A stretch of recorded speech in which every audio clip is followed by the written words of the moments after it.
बहुत सारे ज्वलंत मुद्दे जिन पर देश और दुनिया उनको सुनना चाहती है। प्रधानमंत्री नरेंद्र मोदी आज जब बोलेंगे तो क्या क्या बोलेंगे, कुछ एंटिसिपेट किया जा रहा है और बहुत कुछ ऐसा जो सिर्फ प्रधानमंत्री नरेंद्र मोदी ही जानते हैं। लाल किला पूरी तरह से तैयार, सुरक्षा व्यवस्था चाक चौबंद। बीते दिनों मॉक ड्रिल करके हर एक एहतियात बरतकर यह देखा गया था कि लाल किले को लेकर कहीं कोई ऐसी बात तो नहीं जो कहीं विघ्न बने, खलल डाले, और उसको लेकर जो जरूरी कदम थे वो भी उठाए गए थे। आपको ये मालूम है कि देश के रक्षा मंत्री पहले ही अगवानी के लिए यहाँ पहुंच जाते हैं, उनसे पहले जो रक्षा सचिव हैं वो पहुंच जाते हैं, अब रक्षा मंत्री उसके बाद वहां पहुंचते हैं और फिर पहुंचते हैं भारत के प्रधानमंत्री। भारत के प्रधानमंत्री आज जब यहाँ पहुंचेंगे तो आज उनके यहाँ पहुंचने पर वो उल्लास जो आपको दिखाई देता है, वहां मौजूद लोगों की करतल ध्वनि और उनके भारत माता की जय के नारे, उनको देखते ही जो आपको वहां आकाश में गूंजते हुए दिखाई देते हैं। आज एक बार फिर प्रधानमंत्री नरेंद्र मोदी जब वहां पहुंचते हैं तो लोगों का उल्लास कैसा होता है।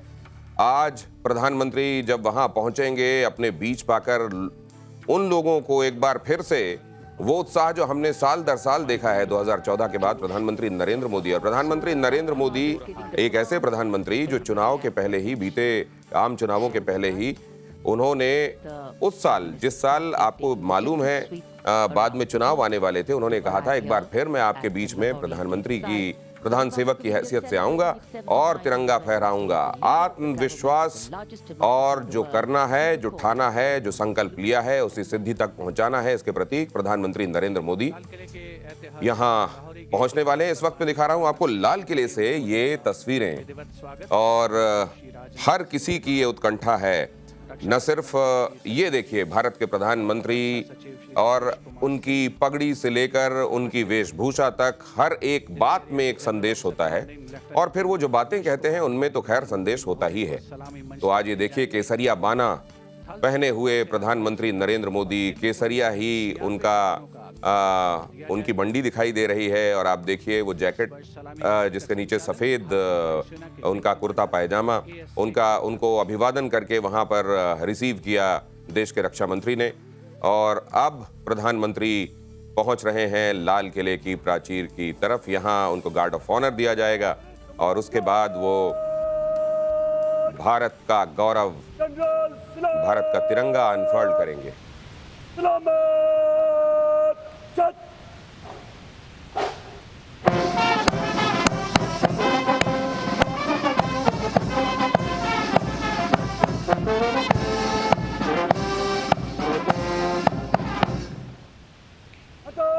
पुलिस समान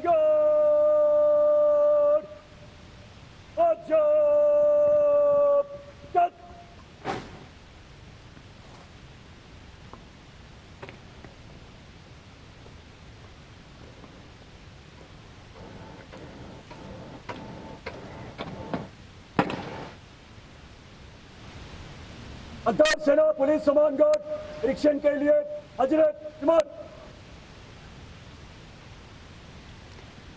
The overall commander of the Prime Minister's Guard of Honor informing the Prime Minister that the Guard is ready and requesting him to inspect the Guard of Honor.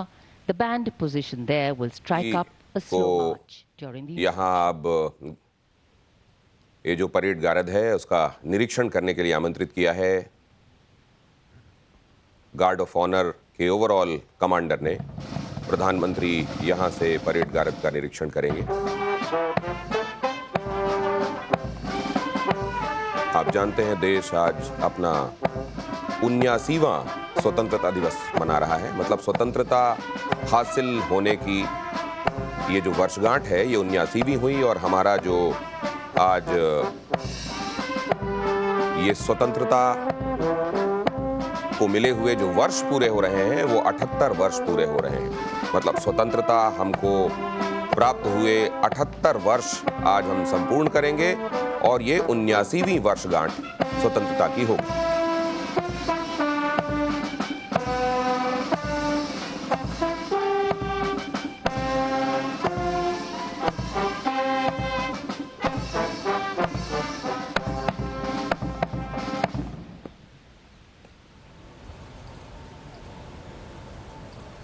The inspection of the Guard of Honor complete, the Prime Minister will now move towards the ramparts of the Red Fort.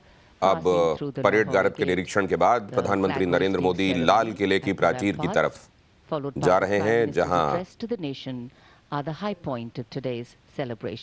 तिरंगा फहराया जाएगा और उसके बाद प्रधानमंत्री नरेंद्र मोदी के नेतृत्व में पूरा भारत देश के सम्मान में सावधान खड़े होकर राष्ट्रगान में हिस्सा लेगा और उसके बाद देश के प्रधानमंत्री भारत की उपलब्धियों, भारत की विकास, भारत के विकास का रोड मैप बताएंगे, भारत की तरक्की के विषय में बताएंगे और ये भी बताएंगे कि भारत अपनी चुनौतियों से किस तरह से निपटने वाला है। अब लाल किले की प्राचीर की ओर अग्रसर। और पिछले साल आपको याद होगा प्रधानमंत्री नरेंद्र मोदी ने लाल किले की प्राचीर से लेफ्टिनेंट जनरल करीब 98 मिनट का भाषण दिया था और उसमें कई लाहौरी गेट महत्वपूर्ण बिंदुओं पर उन्होंने जोर दिया था। फीट ऊंचा और 24 इस बार लाहौरी गेट उनकी स्पीच का न सिर्फ देश इंतजार कर रहा है, बल्कि अमेरिका ने, खासतौर से अमेरिका के प्रेसिडेंट ने जिस तरीके से टैरिफ सैंक्शन, सेकेंडरी सैंक्शंस का इस समय आपने देखा है, प्राचीर की ओर अग्रसर एक आतंक सा मचा रखा है, उसके बीच में प्रधानमंत्री आज क्या कहते हैं, किन बातों पर जोर होता है। देखिए आप यहाँ पर अलग अलग तबके से, अलग अलग वर्ग से पहुंचे हुए लोग प्रधानमंत्री को लाल किले की प्राचीर पर पहुंचता साक्षात देख रहे हैं। हम और आप इसको इस लाइव टेलीकास्ट में देख रहे हैं और वो लोग जो वहां आज लाल किले के सामने मौजूद हैं, वो इसे साक्षात देखने का सौभाग्य उन्हें मिल रहा है। लाल किला आप जानते हैं भारत की आजादी की लड़ाई में एक महत्वपूर्ण इमारत रही है। ये किला 1857 के संग्राम का ये मामला रहा हो। आप जानते हैं जहां मेरठ से शुरू हुई क्रांति ने लाल किले को जाकर छुआ था और वहां से एक तरंग दौड़ी थी पूरे देश भर में। भारत की आजादी के लिए पहली जो क्रांति हुई 1857 की, उसमें भी ये महत्वपूर्ण एक अड्डा कह लीजिए भारत के क्रांतिवीरों का रहा। और उसके बाद आप ये भी जानते हैं कि जब सुभाष चंद्र बोस ने दिल्ली चलो का नारा दिया और देश को आजाद कराने की बात कही, तो उनके जो प्रमुख सहयोगी थे उनके ऊपर जो मुकदमा चला वो यहीं लाल किले में चला। तो भारत की आजादी से जुड़ी हुई महत्वपूर्ण गतिविधियों का केंद्र और प्रतीक जो इमारत रही है, वहां पर आप आजादी का जश्न हर साल मनाते हुए देखते हैं। यहाँ भारत के गृह मंत्री अमित शाह आपको अभी अभी नजर आए और ये देखिए आप, जय भारत का उद्घोष करता यहाँ लोगों का पैटर्न, इस तरीके से लोग वहां पर व्यवस्थित हुए हैं, मौजूद हुए हैं और इस तरह की वेशभूषा में मौजूद हुए हैं कि जब आप दूर से देखेंगे तो वहां आसमानी निगाह से अगर आप देखेंगे, उसका पैनोरामिक व्यू लेंगे, आप एक विहंगम दृष्टि उस पर डालेंगे तो आपको दिखाई देगा जय भारत। और यहाँ पर आप देख रहे हैं करीब ही जो मंदिर हैं वहां की तस्वीरें भी आप देख रहे हैं। गौरी शंकर मंदिर वहां के बहुत प्राचीन मंदिर है ये, और पास में ही है एक बहुत महत्वपूर्ण गुरुद्वारा भी। तो वहाँ मंदिर को भी आप देख रहे हैं। ये जो मंदिर का गुंबद आप देख रहे हैं, ये भी लग रहा है कि आज उल्लासित है। वहाँ पर लगे हुए ध्वज भी ऐसा लग रहा है कि उसमें हमारे तिरंगे में जो केसरिया रंग है, वो केसरिया रंग यहाँ पर खुशियां मना रहा है, जश्न मना रहा है। ये जैन मंदिर वहाँ पर मौजूद, और ये अब आप जामा मस्जिद ही करीब देख रहे हैं। तो भारत की विविधता को अपने आप में समेटे हुए, भारत के अलग अलग रंगों को अपने आप में समेटे हुए, ये बताते हुए कि किस तरीके से हमारी डाइवर्सिटी हमारे लिए कोई समस्या नहीं है, बल्कि डाइवर्सिटी किस तरीके से, हमारी विविधता किस तरह से हमारी ताकत है। देखिए हमने आपको दिखाया गुरुद्वारा, वहाँ जो मैं जिसका जिक्र कर रहा था, पहले आपने मंदिर देखे, वहाँ कई मंदिर हैं, जैन मंदिर भी हैं, वहाँ कई भगवान शिव के मंदिर भी हैं, और वहीं पर मौजूद करीब ही मौजूद है जामा मस्जिद, और अभी आपको गुरुद्वारा भी देखने को मिला। भारत की विविधता के बीच भारत की आज़ादी का, भारत की स्वतंत्रता का ये उत्सव, उसका ये जश्न। और ये विशिष्ट केंद्रीय मंत्री भी यहाँ पहुंचे हुए, भूपेंद्र यादव अभी आपको नजर आए, तीनों सेनाओं के प्रमुख भी आपको नजर आएंगे। वायुसेना प्रमुख को फिलहाल आप देख रहे हैं। और ऑपरेशन सिंदूर के बाद वो जो गौरवान्वित करने वाला एक लम्हा जिसमें भारत ने प्रतिशोध लिया, अपने सिंदूर के साथ किए गए खिलवाड़ का प्रतिशोध ऑपरेशन सिंदूर के तौर पर। उसके बाद आया ये पहला स्वतंत्रता दिवस, बहुत ज्यादा खास, बहुत ज्यादा मायने रखने वाला। अश्विनी वैष्णव आपको यहाँ दिखाई दे रहे हैं। भारत के जो मंत्री हैं इस समय, वो यहाँ अग्रिम कतार पर आपको बैठे हुए दिखाई दे रहे हैं। अभी तक महत्वपूर्ण चेहरों में आपको केंद्रीय गृह मंत्री दिखाई दिए, अभी आपको भूपेंद्र यादव दिखाई दिए। उनके एनडीए में भारतीय जनता पार्टी के जो सहयोगी दल हैं, उनके चेहरे भी आपको यहाँ दिखाई दे रहे हैं। मंत्री ललन कुमार भी आपको दिखाई दिए। अब आज़ादी के इस मौके पर ये यहाँ से कही जाने वाली बातों में न सिर्फ उपलब्धियों का जिक्र होता है, बल्कि देश अब किन बातों के लिए संकल्प लेने वाला है उसका भी महत्वपूर्ण इशारा होता है। तो आज इस हिसाब से आज प्रधानमंत्री का संबोधन बहुत बहुत विशिष्ट होने वाला है। जिस तरह की बातें अभी हाल ही में एक बार फिर से एक श्रृंखलाबद्ध बयानों के तौर पर पाकिस्तान की तरफ से आई हैं, भारत के विदेश विभाग ने जिस पर आपत्ति जताते हुए कहा कि ये बयान उकसावे वाले हैं और इसके गंभीर नतीजे हो सकते हैं। इस तरह के उकसावे वाले बयानों के नतीजे पछताने वाले हो सकते हैं पाकिस्तान के लिए, यहाँ तक बात कही गई है। तो निश्चित रूप से पाकिस्तान एक बार फिर खुराफात पर उतारू है, और क्योंकि वहाँ पाकिस्तान के नेतृत्व को ये लगने लगा है कि इस समय अमेरिका की तरफ से जो तवज्जो उसको मिल रही है उसका नाजायज फायदा वो उठा सकता है। Continuity, on the other hand, allowing us और to आइए be अब सावधान rooted की and मुद्रा में strong with a sense हम of सब आ जाएं। belonging to something bigger than us. Flag hoisting ceremony.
उन्यासीवां स्वाधीनता दिवस समारोह, भारत का तिरंगा शान से लहरा रहा है और तिरंगे के लहराते ही आसमान की ओर निगाहें जाती हैं। इस वर्ष स्वाधीनता दिवस समारोह को अनोखा कलेवर प्रदान कर रहे हैं भारतीय वायुसेना के 2 Mi-17 हेलीकॉप्टर्स, एक राष्ट्रीय ध्वज लिए हुए आपके स्क्रीन पर फूलों की वर्षा करता हुआ, और दूसरा ऑपरेशन सिंदूर को दर्शाने वाला ध्वज लिए हुए।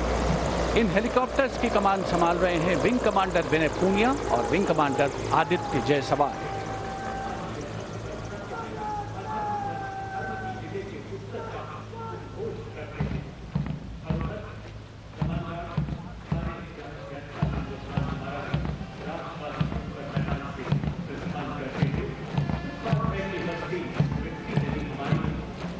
The National Flag Guard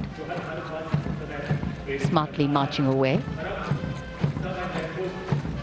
These beautiful shots are strategically placed cameras. Some of the positions where our camera people are placed are in fact very difficult to reach also.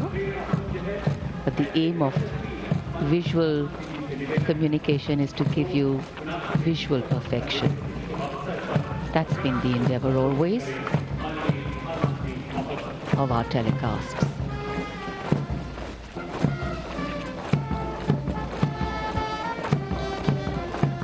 National flag guard के जवान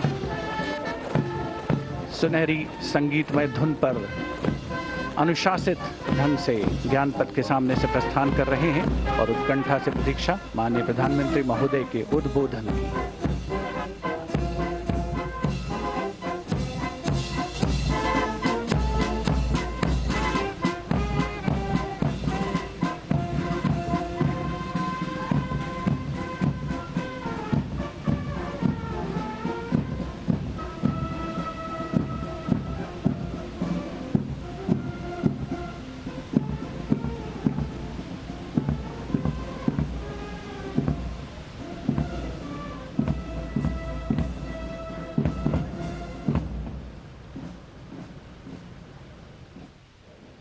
मेरे प्यारे देशवासियों,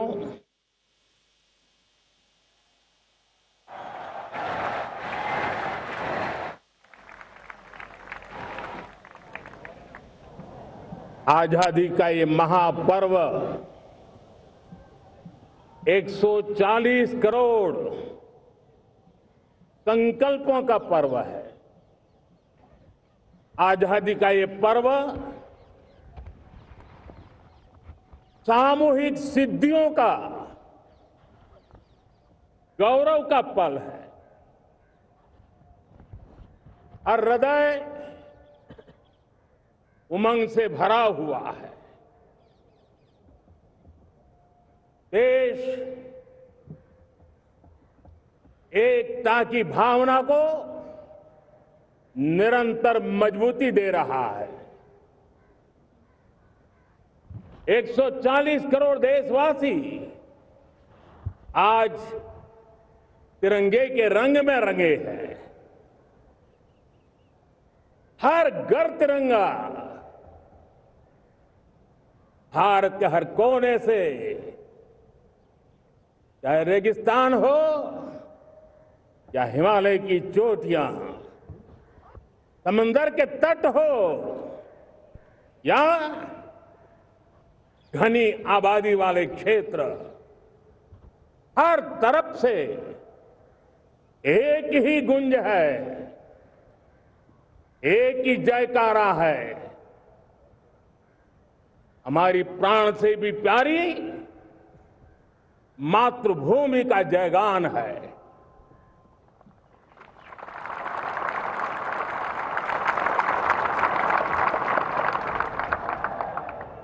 मेरे प्यारे देशवासियों,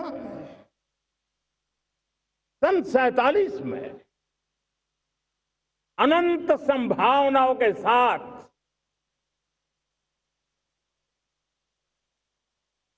कोटि कोटि भुजाओं के सामर्थ्य के साथ हमारा देश आजाद हुआ। देश की आकांक्षाएं उड़ाने भर रही थी, लेकिन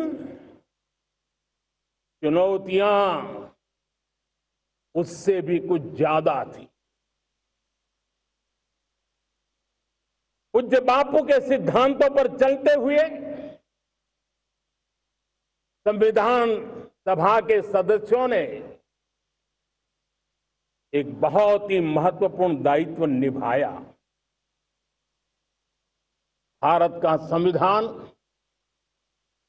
गत 75 वर्ष से एक प्रकाश स्तंभ बन करके हमें मार्ग दिखाता रहा है। भारत के संविधान निर्माता अनेक विद महापुरुष डॉक्टर राजेंद्र प्रसाद, बाबा साहब आंबेडकर, पंडित नेहरू, सरदार वल्लभ भाई पटेल, डॉक्टर सर्वपल्ली राधाकृष्णन जी, इतना ही नहीं, हमारी नारी शक्ति का भी योगदान कम नहीं था। हंसा मेहता जी, दाक्षायणी, वेलायुधन जैसी विदुषियों ने भी भारत के संविधान को सशक्त करने में अपनी भूमिका निभाई थी। आज लाल किले की प्राचीर से देश का मार्गदर्शन करने वाले, देश को दिशा देने वाला संविधान के निर्माताओं को आदरपूर्वक नमन करता हूं।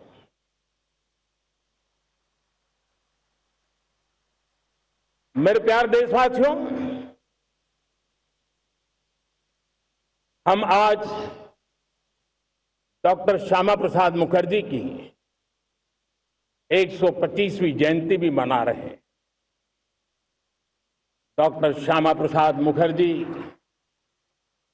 भारत के संविधान के लिए बलिदान देने वाले देश के पहले महापुरुष थे। संविधान के लिए बलिदान, धारा 370 की दीवार गिराकर एक देश एक संविधान के मंत्र को जब हमने साकार किया तो हमने डॉक्टर श्यामा प्रसाद मुखर्जी को सच्ची श्रद्धांजलि दी। लाल किले पर आज कई विशेष महानुभाव उपस्थित हैं। दूर सुदूर गांव के पंचायतों के सदस्य हैं, ड्रोन दीदी के प्रतिनिधि हैं, लखपति दीदी की प्रतिनिधि हैं, खेल जगत से जुड़े लोग हैं, राष्ट्र जीवन में कुछ न कुछ देने वाले यहां महानुभाव उपस्थित हैं। एक प्रकार से यहां मेरी आंखों के सामने मैं लघु भारत के दर्शन कर रहा हूं और टेक्नोलॉजी के माध्यम से विशाल भारत के साथ भी आज लाल किला जुड़ा हुआ है। मैं आजादी के इस महापर्व पर देशवासियों का, विश्व भर में फैलाए हुए भारत प्रेमियों का, हमारे मित्रों का हृदय से बहुत बहुत अभिनंदन करता हूं। साथियों, प्रकृति हम सब की परीक्षा ले रही है। पिछले कुछ दिनों में प्राकृतिक आपदाएं, भूस्खलन, बादलों का फटना, न जाने कितनी कितनी आपदाएं हम झेल रहे हैं। पीड़ितों के साथ हमारी संवेदना है। राज्य सरकारें और केंद्र सरकार मिलकर के बचाव के काम, राहत के काम, पुनर्वसन के काम में पूरी शक्ति से जुटे हुए हैं। साथियों, आज 15 अगस्त का एक विशेष महत्व भी मैं देख रहा। मुझे बहुत गर्व हो रहा है कि आज मुझे लाल किले की प्राचीर से ऑपरेशन सिंदूर के वीर जाबाजों को सैल्यूट करने का अवसर मिला है।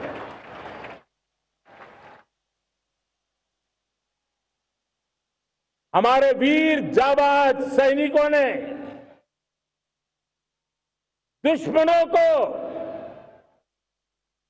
उनकी कल्पना से परे सजा दी है।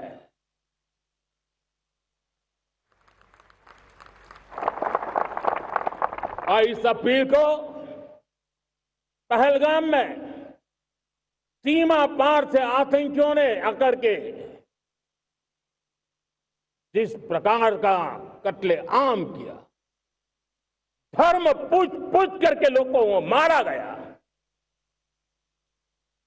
पत्नी के सामने पति को गोलियां दी, बच्चों के सामने अपने पिता को मौत के घाट उतार दिया गया। पूरा हिंदुस्तान आक्रोश से भरा हुआ था।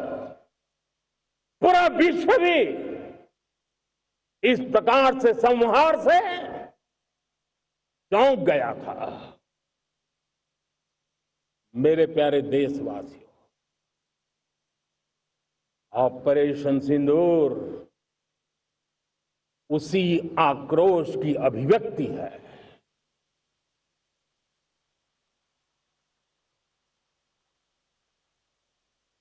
बाईस तारीख के बाद हमने हमारे सेना को खुली छूट दे दी। रणनीति वो तय करे, लक्ष्य वो तय करे, समय भी वो चुने। और हमारी सेना ने वो करके दिखाया जो कई दशकों तक कभी हुआ नहीं था। सैकड़ों किलोमीटर दुश्मन की धरती पर घुस करके आतंकी हेडक्वार्टर्स को मिट्टी में मिला दिया, आतंकी इमारतों को खंडहर बना दिया।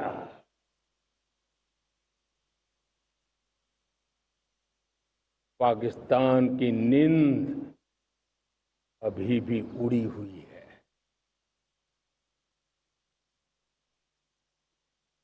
पाकिस्तान में हुई तबाही इतनी बड़ी है कि रोज नए नए खुलासे हो रहे हैं, नई नई जानकारियां आ रही। मेरे प्यारे देशवासियों, हमारा देश कई दशकों से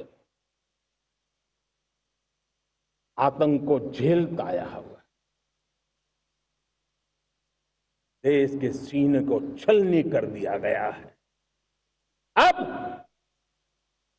हमने एक न्यू नॉर्मल प्रस्थापित किया। आतंक को और आतंकी को पालने पोसने वालों को,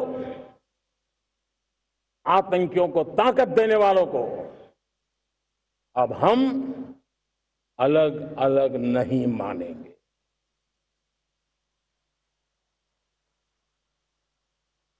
वो मानवता के समान दुश्मन है, उनके बीच कोई फर्क नहीं है। अब भारत ने तय कर लिया है कि न्यूक्लियर की धमकियों को अब हम सहने वाले नहीं हैं। न्यूक्लियर ब्लैकमेल लंबे अरसे से चलाया, अब वो ब्लैकमेल नहीं सहा जाएगा।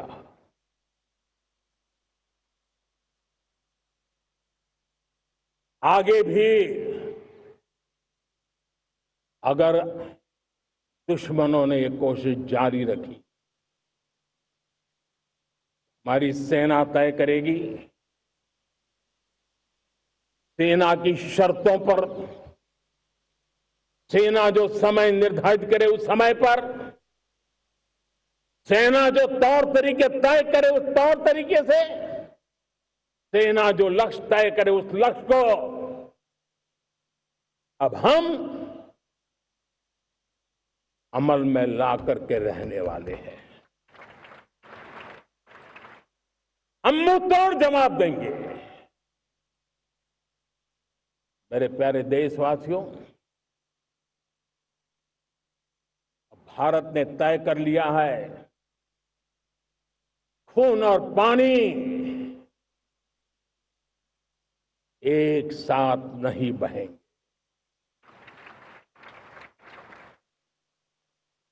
अब देशवासियों को भली भांति पता चला है कि सिंधु का समझौता कितना अन्यायपूर्ण है, कितना एक तरफा है। भारत से निकलती नदियों का पानी दुश्मनों के खेत को सींच रहा है और मेरे देश के किसान, मेरे देश की धरती पानी के बिना प्यासी है।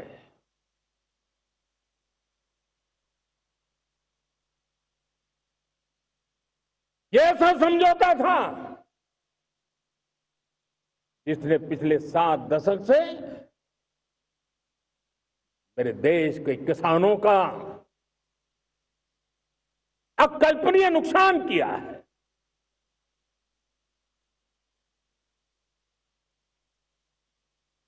अब हिंदुस्तान के हक का जो पानी है उस पर अधिकार सिर्फ और सिर्फ हिंदुस्तान का है, हिंदुस्तान के किसानों का है। भारत कतई सिंधु समझौते को, उस स्वरूप को दशकों तक सहा है, उस स्वरूप को आगे नहीं सहा जाएगा।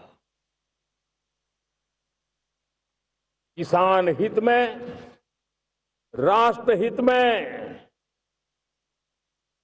ये समझौता हमें मंजूर नहीं है। मेरे प्यारे देशवासियों, आजादी के लिए असंख्य लोगों ने बलिदान दी,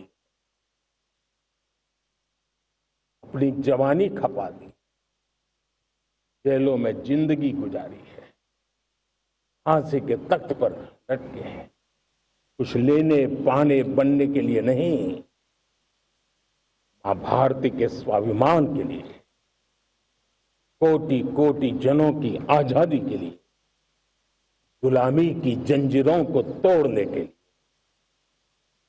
और मन में एक ही भाव था, स्वाभिमान। साथियों, गुलामी ने हमें निर्धन बना दिया, गुलामी ने हमें निर्भर भी बना दिया, औरों पर हमारी निर्भरता बढ़ती गई। हम सब जानते हैं, आजादी के बाद कोटि कोटि जनों के पेट भरना बड़ी चुनौती थी, लेकिन यही मेरे देश के किसान हैं जिन्होंने खून पसीना एक करके देश के अन्न के भंडार भर दिए।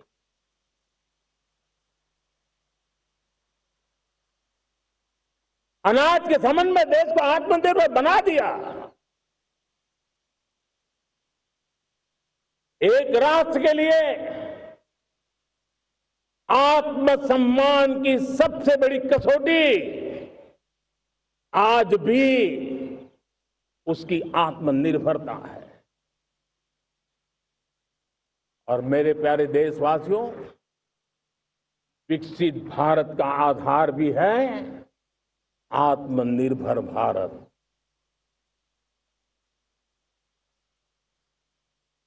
जो दूसरों पर ज्यादा निर्भर रहता है, उसकी आजादी पर उतना ही बड़ा प्रश्न चिन्ह लग जाता है। और दुर्भाग्य तो तब बन जाता है जब निर्भरता की आदत लग जाए, पता ही ना चले हम कब आत्मनिर्भरता छोड़ रहे हैं और कब किसी के निर्भर हो जाते हैं। ये आदत खतरे से खाली नहीं है और इसलिए प्रति पल जागरूक रहना पड़ता है आत्मनिर्भर होने के लिए। और मेरे प्यारे देशवासियों, आत्मनिर्भरता का नाता सिर्फ आयात और निर्यात, रुपये, पैसे, पाउंड, डॉलर यहां तक सीमित नहीं है। इतना सीमित अर्थ उसका नहीं है। आत्मनिर्भरता का नाता हमारे सामर्थ्य से जुड़ा हुआ है। और जब आत्मनिर्भरता खत्म होने लगती है तो सामर्थ्य भी निरंतर क्षीण होता जाता है। और इसलिए हमारे सामर्थ्य को बचाए रखने, बनाए रखने और बढ़ाए रखने के लिए आत्मनिर्भर होना बहुत अनिवार्य है। साथियों, हमने ऑपरेशन सिंदूर में देखा है मेड इन इंडिया की कमाल क्या थी। दुश्मन को पता तक न चला ये कौन से शस्त्रास्त्र है, ये कौन सा सामर्थ्य है जो पलक भर में उनको नष्ट कर रहा है। सोचिए, अगर हम आत्मनिर्भर होते, न होते, तो क्या ऑपरेशन सिंदूर इतनी त्वरित गति से हम कर पाते? पता नहीं कौन सप्लाई देगा नहीं देगा, साजो सामान मिलेगा नहीं मिलेगा, इसी की चिंता बनी रहती। लेकिन हमें मेड इन इंडिया की शक्ति हमारे हाथ में थी, सेना के हाथ में थी, इसलिए बिना चिंता, बिना रुकावट, बिना हिचकिचाहट हमारी सेना अपना पराक्रम करती रही।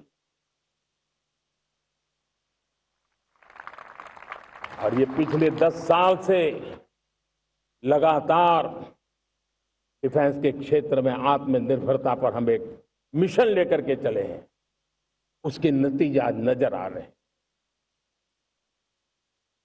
साथियों, मैं एक और विषय पर आपका ध्यान आकर्षित करना चाहता हूं। ये बात से कोई इनकार नहीं कर सकता कि 21वीं सदी टेक्नोलॉजी ड्रिवन सेंचुरी है।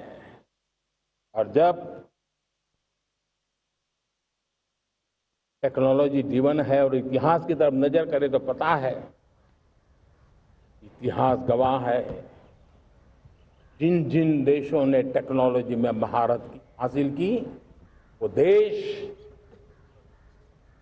विकास की ऊंचाइयों को पार कर गए, शिखर पर पहुंच गए। आर्थिक शक्ति नए पैमाने पर पहुंचती गई। हम जब टेक्नोलॉजी के अलग अलग आयामों की बात करते हैं तो मैं आपका ध्यान आकर्षित करता हूं सेमीकंडक्टर्स पे। उदाहरण के तौर पे बताता हूं, मैं यहां लाल किले से किसी सरकार की आलोचना करने के लिए खड़ा नहीं हुआ और नहीं मैं करना चाहता, लेकिन देश की युवा पीढ़ी को जानकारी होना भी उतना जरूरी है। हमारे देश में 50-60 साल पहले सेमीकंडक्टर को लेकर के फाइलें शुरू हुई। 50-60 साल पहले फैक्ट्री का विचार चालू हुआ। आप मेरे नौजवानों जानकर के हैरान हो जाएंगे, आज सेमीकंडक्टर जो पूरी दुनिया की एक ताकत बन गया है, 50-60 साल पहले वो विचार, वो फाइलें अटक गई, लटक गई, अटक गई। सेमीकंडक्टर के विचार की ही भ्रूण हत्या हो गई। 50-60 साल गवा दिए। हमारे बाद कई देश सेमीकंडक्टर में आज महारत हासिल करके दुनिया में अपनी ताकत को प्रस्थापित कर रहे हैं। साथियों, आज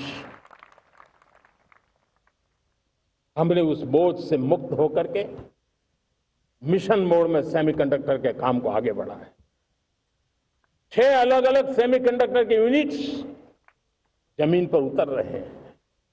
4 नए यूनिट्स को हमने ऑलरेडी हरी झंडी दिखा दी है, ग्रीन सिग्नल दे दिया है। और देशवासियों और मेरे खास करके नौजवानों और विश्व भर में भारत की टेक्नोलॉजी की ताकत को समझने वाले लोगों को भी कहना चाहूंगा, इसी वर्ष के अंत तक मेड इन इंडिया भारत की बनी हुई, भारत में बनी हुई, भारत के लोगों द्वारा बनी हुई मेड इन इंडिया चिप्स बाजार में आ जाएगी।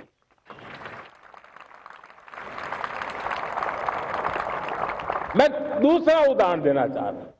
अब ऊर्जा के क्षेत्र में हम सब जानते हैं कि हम एनर्जी के लिए बहुत सारे देशों पर डिपेंडेंट है। पेट्रोल हो, डीजल हो, गैस हो, लाखों करोड़ रुपए हमें खर्च करके लाना पड़ता है। हमें इस संकट से देश को आत्मनिर्भर बनाना, ऊर्जा में आत्मनिर्भर बनाना बहुत जरूरी है। हमने बीड़ा उठाया और आज 11 वर्ष में सोलर एनर्जी 30 गुना बढ़ चुकी है। हम नए नए डैम बना रहे हैं ताकि हाइड्रो का विस्तार हो और हमें क्लीन एनर्जी की उपलब्ध हो। भारत मिशन ग्रीन हाइड्रोजन लेकर के आज हजारों करोड़ रुपए इन्वेस्ट कर रहा है। भविष्य की ऊर्जा को ध्यान में रख करके, ऊर्जा के क्षेत्रों को ध्यान में रख करके भारत न्यूक्लियर एनर्जी पर भी बहुत बड़े इनिशिएटिव ले रहा है। न्यूक्लियर एनर्जी में 10 नए न्यूक्लियर रिएक्टर तेजी से काम कर रहे हैं। 2047 तक, जो कि हमने विकसित भारत का लक्ष्य तय किया है, जब देश की आजादी के 100 साल होंगे, हम परमाणु ऊर्जा क्षमता 10 गुना से भी अधिक बढ़ाने का संकल्प लेकर के आगे बढ़ रहे हैं। मेरे प्यारे देशवासियों, रिफॉर्म एक निरंतर प्रक्रिया है। समयानुकूल परिस्थिति के अनुसार रिफॉर्म करते जाना होता है। हम न्यूक्लियर एनर्जी के क्षेत्र में बहुत बड़े रिफॉर्म लेकर के आए। अब हमने प्राइवेट सेक्टर के लिए भी परमाणु ऊर्जा को उसके द्वार खोल दिए हैं। हम शक्ति को जोड़ना चाहते हैं। मेरे प्यारे देशवासियों, दुनिया जब आज ग्लोबल वार्मिंग को लिए चिंता करती है, तब मैं विश्व को भी बताना चाहता हूं कि भारत ने तय किया था कि हम 2030 तक क्लीन एनर्जी भारत में 50% पहुंचा देंगे। ये लक्ष्य हमारा 2030 तक था। मेरे देशवासियों का सामर्थ्य देखिए, मेरे देशवासियों की संकल्प शक्ति देखिए, मेरे देशवासियों को विकसित भारत बनाने का संकल्प को पूर्ण करने के लिए उनकी दौड़ देखिए। हमने जो लक्ष्य 2030 में तय किया था, वो 50% क्लीन एनर्जी का लक्ष्य 2025 में हमने कर लिया। 5 साल पहले हमने अचीव कर लिया, क्योंकि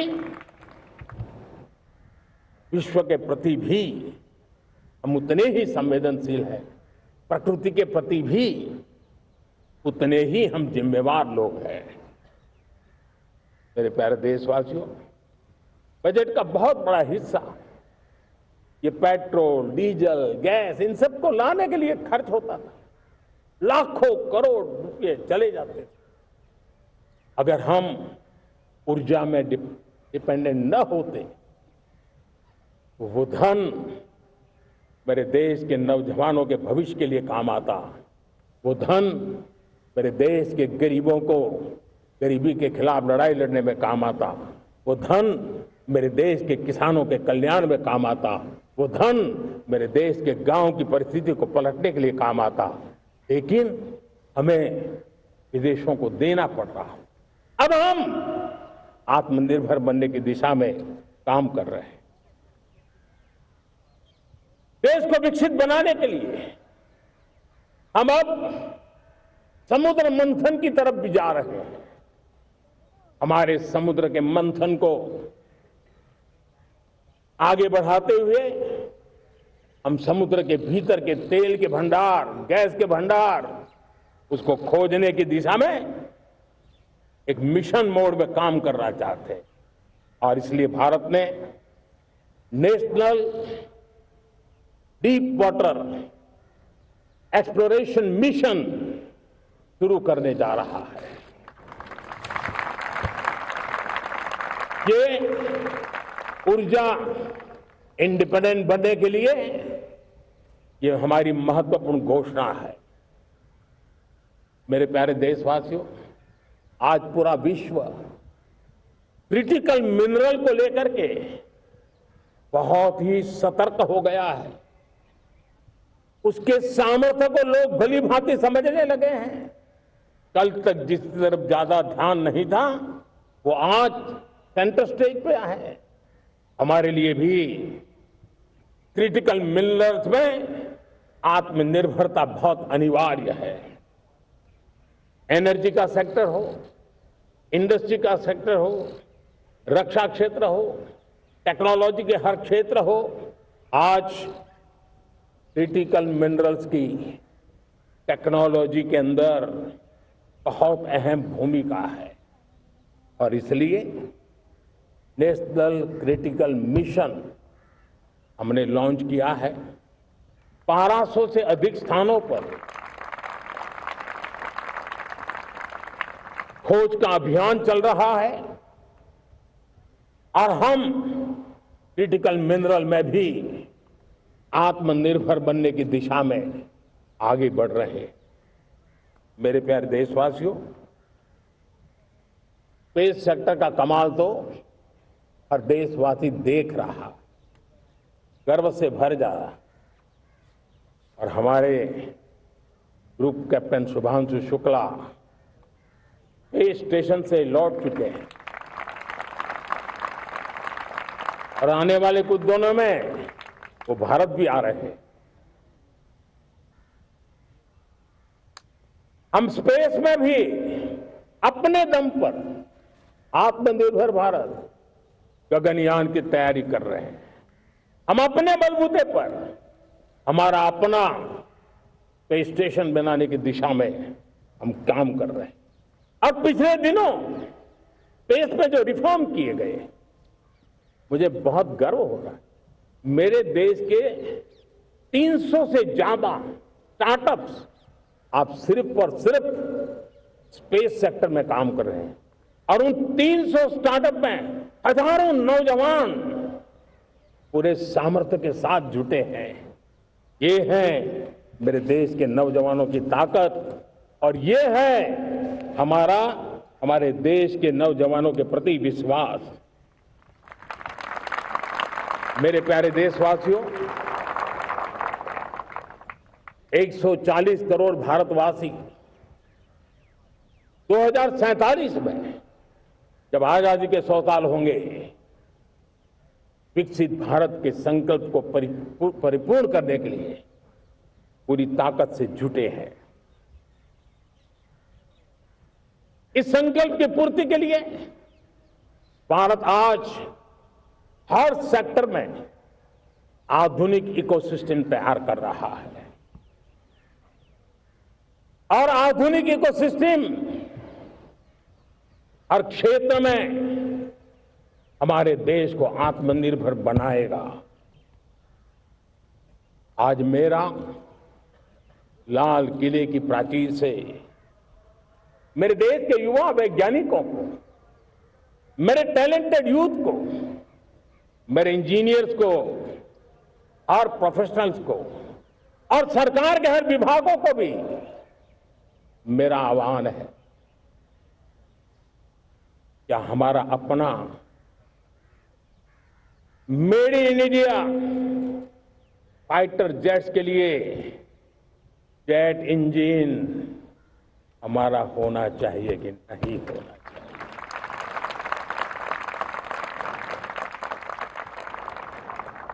हम फार्मा ऑटोमोबाइल माने जाते हैं, वैक्सीन में हम नए नए विक्रम स्थापित करते हैं, लेकिन क्या समय की मांग नहीं है? हम रिसर्च और डेवलपमेंट में और ताकत लगाएं, हमारे अपने पेटेंट हो, हमारी अपनी बनाई हुई मानव जात के कल्याण की सस्ते से सस्ती और सबसे कारगर नई नई दवाइयों की शोध हो, हर संकट में साइड इफेक्ट के बिना मानव जात के कल्याण में काम आए। बायो 3 पॉलिसी भारत सरकार ने बनाई है। मैं देश के नौजवानों को कहता हूं, आइए बायो 3 पॉलिसी का अध्ययन करके अब कदम उठाइए। देश का भाग्य बदलना है, आपका सहयोग चाहिए। मेरे प्यारे देशवासियों, आज आईटी का युग है, डेटा की ताकत है। क्या समय की मांग नहीं है? ऑपरेटिंग सिस्टम से लेकर के साइबर सुरक्षा तक, डीप टेक से लेकर के आर्टिफिशियल इंटेलिजेंस तक, सारी चीजें हमारी अपनी हो, इस पर हमारे ही लोगों का सामर्थ्य जुटा हुआ हो, उनकी सामर्थ्य शक्ति का विश्व को परिचय कराएं। साथियों, आज दुनिया में सोशल मीडिया कहो, बाकी प्लेटफॉर्म कहो, दुनिया के प्लेटफॉर्म पर हम काम कर रहे हैं। दुनिया ने हमने दिखा दिया है, यूपीआई का हमारा प्लेटफॉर्म आज दुनिया को अजोबा कर रहा है। हमारे में सामर्थ्य है। रियल टाइम ट्रांजैक्शन में 50% अकेला भारत यूपीआई के माध्यम से करता है। इसका मतलब की ताकत है।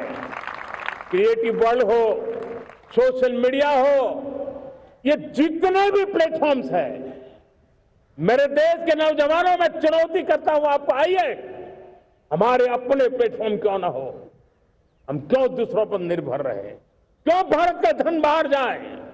और मुझे आपके सामर्थ्य पर भरोसा है। मेरे प्यारे देशवासी, जैसे ऊर्जा के क्षेत्र में हम डिपेंडेंट हैं, वैसा ही देश का दुर्भाग्य है कि फर्टिलाइजर, उसमें भी हमें दुनिया पर निर्भर रहना पड़ता है। मेरे देश के किसान भी फर्टिलाइजर का सही उपयोग कर करके धरती माता की सेवा कर सकते हैं। अनाप शनाप उपयोग से भी धरती मां को बहुत नुकसान पहुंचा रहे हैं। लेकिन साथ साथ मैं देश के नौजवानों को कहना चाहता हूं, देश के उद्योग जगत को कहना चाहता हूं, देश के प्राइवेट सेक्टर को कहना चाहता हूं, आइए हम फर्टिलाइजर के भंडार भर दें, हम नए नए तौर तरीके खोजें और भारत की आवश्यकता के अनुसार हम अपना फर्टिलाइजर तैयार करें। हम औरों पर निर्भर न रहे। साथियों, आने वाला युग ईवी का है। अब ईवी बैटरी क्या हम नहीं बनाएंगे? हम निर्भर रहेंगे? सोलर पैनल की बात हो, इलेक्ट्रिक व्हीकल्स के लिए जिन जिन चीजों की आवश्यकताएं हैं, वो हमारी अपनी होनी चाहिए। साथियों, मैं ये इसलिए कहने की हिम्मत करता हूं, क्यों? क्योंकि मुझे देश के नौजवानों के सामर्थ्य पर भरोसा है। और भरोसा सिर्फ वो मेरे देश के नौजवान हैं इतने मात्र से नहीं है। कोविड के समय हम बहुत सारी चीजों पर निर्भर थे। तो मेरे देश के नौजवानों को कहा गया कि वैक्सीन हमारी अपनी चाहिए, देश ने करके दिखाया। कोविन प्लेटफॉर्म हमारा अपना होना चाहिए, देश ने करके दिखाया। करोड़ों करोड़ों लोगों की जिंदगी बचाने का काम हमने किया है।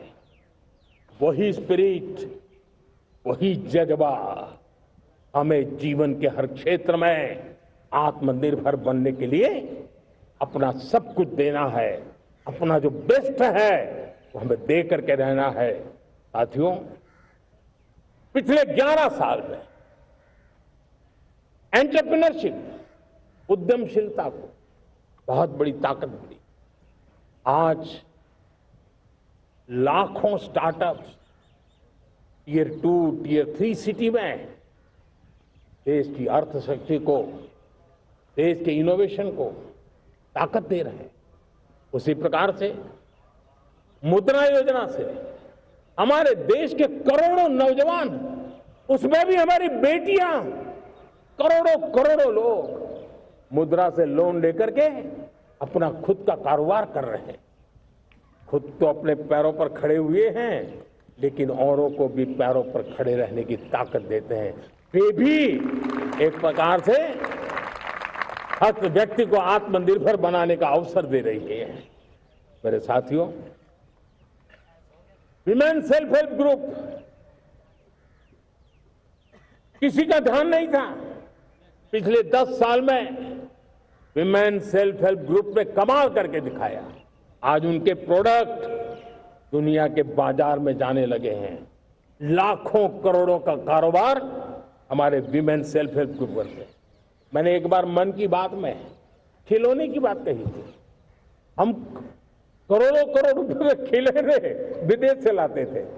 मैंने ऐसे ही मन की बात में कहा करे मेरे देश के नौजवानों, ऐसा भी करें नहीं क्या, किलो भी बाहर जाएंगे। और आज मैं गर्व से कहता हूं कि मेरा देश खिलौने एक्सपोर्ट करने लग गया है। यानी देश के सामर्थ्य को हर प्रकार के अवसर मिले, हर रुकावटों से मुक्ति मिले, उसको सर्वाधिक करने के लिए प्रेरित किया जाए। देश कर सकता है। मैं देश के युवाओं से कहता हूं, आइए आप इनोवेटिव आइडियाज लेकर के, आपके आइडियाज को मरने मत देना दोस्तों। आज का आपका आइडिया हो सकता है आने वाली पीढ़ी का भविष्य बना सकता है। मैं आपके साथ खड़ा हूं, मैं आपके लिए काम करने के लिए तैयार हूं, आपका साथी बन के काम करना तैयार हूं। अब आइए, हिम्मत जुटाइए, इनिशिएटिव लीजिए। जो युवा मैन्युफैक्चरिंग के बारे में सोचते हैं, आइए आगे बढ़िए। सरकार के नियमों में बदलाव करना है, मुझे बताइए। अब देश रुकना नहीं चाहता है। 2047 दूर नहीं है, एक एक पल की कीमत है और हम एक भी पल गंवाना नहीं चाहते दोस्तों।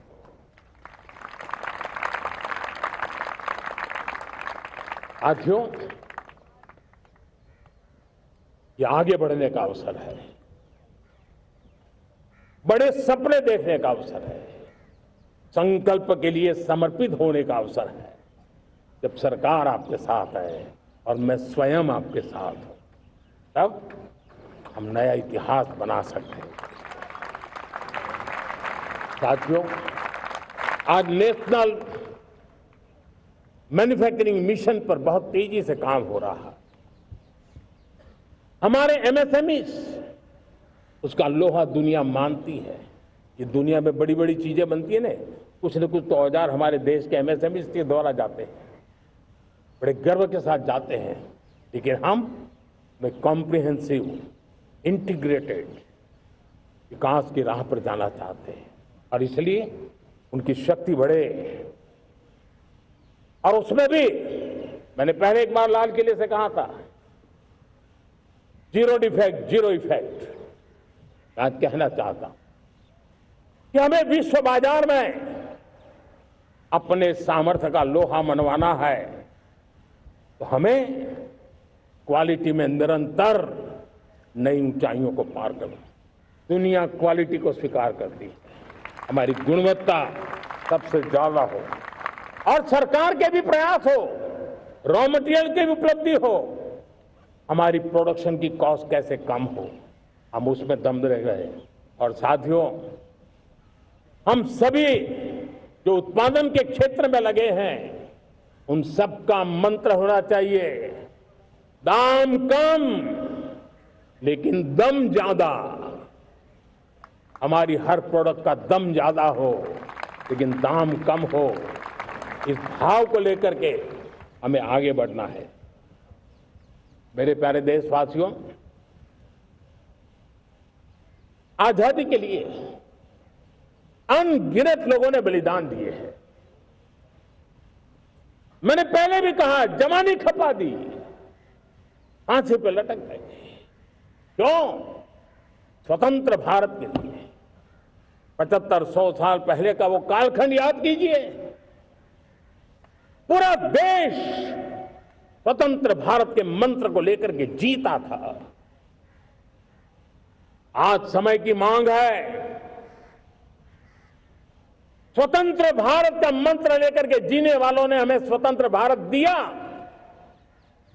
आज 140 करोड़ देशवासियों का एक ही मंत्र होना चाहिए, समृद्ध भारत। अगर कोटि कोटि लोगों के बलिदान से स्वतंत्र भारत हो सकता है, तो कोटि कोटि लोगों के संकल्प से, पुरुषार्थ से, आत्मनिर्भर बनने से वोकल फॉर लोकल की बात करने से, स्वदेशी का मंत्र को जापने से समृद्ध भारत भी बन सकता है। वो पीढ़ी स्वतंत्र भारत के लिए खप गई थी, ये पीढ़ी समृद्ध भारत के लिए नए कदम उठाए, यही समय की मांग है। और इसलिए मैं आज बार बार आग्रह करता हूं और मैं देश के सभी इन्फ्लुएंसर्स को कहना चाहता हूं, इस मंत्र को आगे बढ़ाने में मेरी मदद कीजिए। मैं सभी राजनीतिक दलों को, राजनेताओं को सबसे कहता हूं कि आइए, ये किसी राजनीतिक दल का एजेंडा नहीं है, भारत हम सबका है। हम मिलकर के वोकल फॉर लोकल उस मंत्र को हर नागरिक के जीवन का मंत्र बनाएं।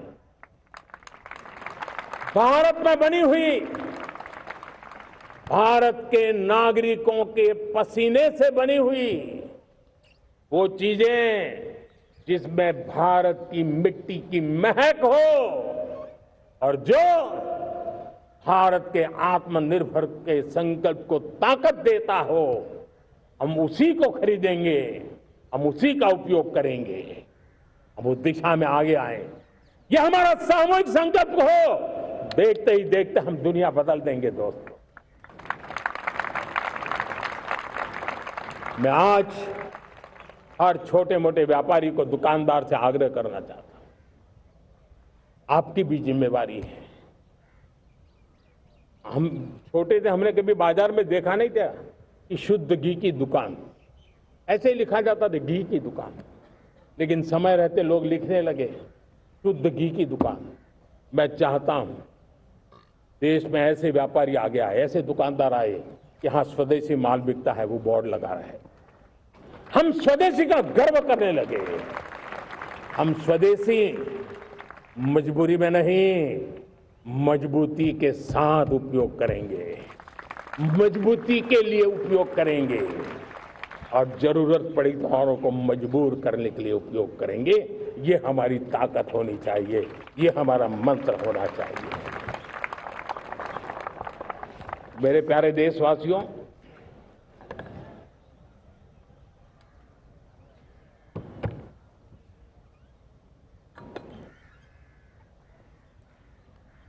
मुझे बहुत लंबे समय से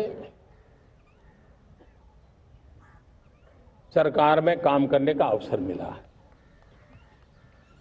मैंने कई सारे उतार चढ़ाव देखे हैं, सरकारों की मुसीबतों से भी मैं परिचित हूं, व्यवस्थाओं की मर्यादाओं से भी परिचित हूं, लेकिन उसके बावजूद भी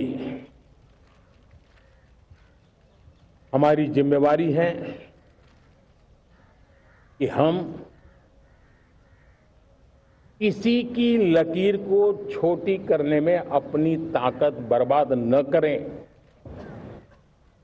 मैं बड़े अनुभव से कहता हूं, किसी दूसरे की लकीर छोटी करने के लिए अपनी ऊर्जा हमें नहीं खपानी है। हमें पूरी ऊर्जा के साथ हमारी लकीर को लंबा करना है।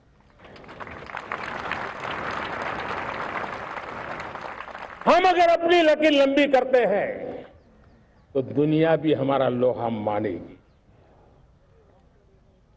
आज जब वैश्विक परिस्थितियों में आर्थिक स्वार्थ दिनों दिन बढ़ रहा है, तब समय की मांग है कि हम उन संकटों के रोते बैठने की जरूरत नहीं है, हिम्मत के साथ हम अपनी लकीर को लंबी करें। और मैं 25 साल के शासन के अनुभव से कह सकता हूं, अगर ये रास्ता हमने चुन लिया, हर किसी ने चुन लिया, तो फिर कोई स्वार्थ हमें अपनी चंगुल में नहीं फंसा सकता है। मेरे प्यारे देशवासियों, बीता दशक रिफॉर्म, परफॉर्म, ट्रांसफॉर्म कर रहा है, लेकिन अब हमें और नई ताकत से जुड़ना है।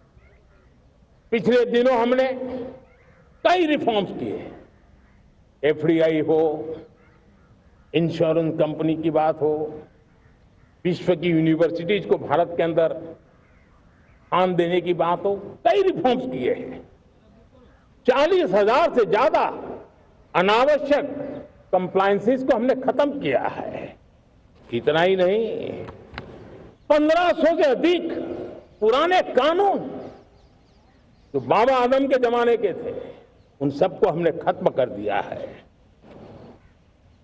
हमने दर्जनों कानूनों को सरल करने के लिए संसद में जाकर के जनता के हितों को सर्वोपरि रख करके बदलाव किए हैं। इस बार भी हो हल्ला के बीच लोगों तक बात पहुंची नहीं होगी, लेकिन एक बहुत बड़ा रिफॉर्म इनकम टैक्स एक्ट में हुआ है। करीब 280 से ज्यादा धाराएं हमने समाप्त करने का निर्णय किया है। और साथियों, सिर्फ आर्थिक मोर्चे पर ही रिफॉर्म नहीं, हमने नागरिक के जीवन को भी आसान बनाने के लिए रिफॉर्म किए। इनकम टैक्स रिफंड की बात हो, रिफॉर्म का परिणाम है। फेसलेस असेसमेंट की बात हो, रिफॉर्म का परिणाम है। 12 लाख तक आज इनकम टैक्स से मुक्ति दे देना, देश का जो भविष्य बनाने में उत्सुक है ऐसा मेरा मध्यम वर्ग का परिवार आज खुला नहीं समा रहा है। कभी किसी ने सोचा नहीं था कि 12 लाख रुपए तक का इनकम टैक्स पर जीरो कर दिया जाएगा। आज कर लिया है। जब देश का सामर्थ्य बढ़ता है तो देशवासियों को लाभ मिलता है। अंग्रेजों के जमाने से दंड संहिता में हम दबे पड़े थे, दंड का भय दिखा करके जीवन चल रहा था। 75 साल आजादी के ऐसे ही गए। हमने दंड संहिता को खत्म कर दिया, न्याय संहिता को ले आए हैं। न्याय संहिता में भारत के नागरिक के प्रति विश्वास का भाव है, भारत के नागरिक के अंदर अपनेपन का भाव है, संवेदनशीलताओं से भरा हुआ है। हमने रिफॉर्म की यात्रा को तेज करने के लिए बीड़ा उठाया। हम बहुत तेजी से आगे बढ़ना चाहते हैं। मैं चाहता हूं देशवासियों, देश के लिए कर रहा हूं, मैं मेरे लिए नहीं कर रहा हूं, किसी का बुरा करने के लिए नहीं कर रहा हूं। मेरे राजनीतिक दल, मेरे प्रतिस्पर्धी साथी भी देश की इस उज्जवल भविष्य के लिए आगे आए, हमारा साथ दें। स्ट्रक्चरल रिफॉर्म्स की बात हो, रेगुलेटरी रिफॉर्म्स की बात हो, पॉलिसी रिफॉर्म की चर्चा हो, प्रोसेस रिफॉर्म की चर्चा हो, प्रोसीड्यूरल रिफॉर्म्स करने की जरूरत हो, हर प्रकार के रिफॉर्म्स ये आज हमने मकसद बना करके चले हैं। और मेरे प्यारे देशवासियों, नेक्स्ट जनरेशन रिफॉर्म्स के लिए हमने एक टास्क फोर्स गठित करने का निर्णय किया है।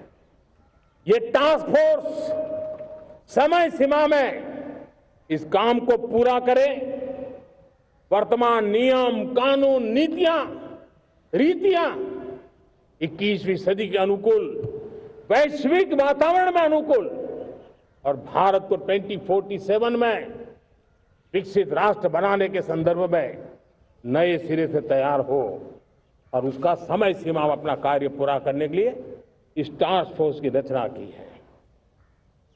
साथियों, ये रिफॉर्म के कारण जो नए लोग अपना भविष्य बनाने चाहते हैं उनको तो हिम्मत मिलेगी। हमारे स्टार्टअप्स हो, हमारे लघु उद्योग हो, हमारे गृह उद्योग हो, उन लोग उद्यमियों को उनकी कंप्लायंस कॉस्ट बहुत कम हो जाएगी और उसके कारण उनको एक नई ताकत मिलेगी। जो एक्सपोर्ट की दुनिया में उनको लॉजिस्टिक सपोर्ट के कारण, व्यवस्थाओं में बदलाव के कारण उनको एक बहुत बड़ी ताकत मिलेगी।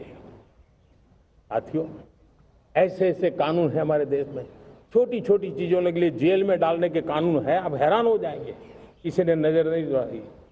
मैं पीछे लगा हूं, ये मेरे देश के नागरिकों को जेल में बंद करने वाले जो अनावश्यक कानून है वो खत्म होने चाहिए। हम संसद में पहले भी बिल लाए थे, इस बार भी लेके आए हैं। साथियों, इस दिवाली में आपकी डबल दिवाली का काम मैं करने वाला हूं। इस दिवाली में आपको एक बहुत बड़ा तोहफा देशवासियों को मिलने वाला है। पिछले 8 साल से हमने जीएसटी का बहुत बड़ा रिफॉर्म किया। पूरे देश में टैक्स के बर्डन को कम किया, टैक्स की व्यवस्थाओं को सरल किया और 8 साल के बाद समय की मांग है कि हम एक बार उसको रिव्यू करें। हमने एक हाई पावर कमेटी को बिठा करके रिव्यू शुरू किया, राज्यों से भी विचार विमर्श किया और मेरे प्यारे देशवासियों, हम नेक्स्ट जनरेशन जीएसटी रिफॉर्म्स लेकर के आ रहे हैं। ये दिवाली के अंदर आपके लिए तोहफा बन जाएंगे। सामान्य मानवीय की जरूरतों के टैक्स भारी मात्रा में कम कर दिए जाएंगे। बहुत बड़ी सुविधा बढ़ेगी। हमारे एमएसएमई, हमारे लघु उद्यमी, इनको बहुत बड़ा लाभ मिलेगा। रोजमर्रा की चीजें बहुत सस्ती हो जाएगी और उससे इकोनॉमी को भी एक नया बल मिलने वाला है। मेरे प्यारे देशवासियों, आज देश तीसरी बड़ी इकोनॉमी बनने के लिए समय तेज गति से आगे बढ़ रहा है। हम दरवाजे खटखटा रहे हैं और बहुत तेजी से हम उसको अचीव भी कर लेंगे। और कोई तो दिन होगा मैं आपके बीच आकर के लाल किले की प्राचीर से ये खबर भी सुनाऊंगा।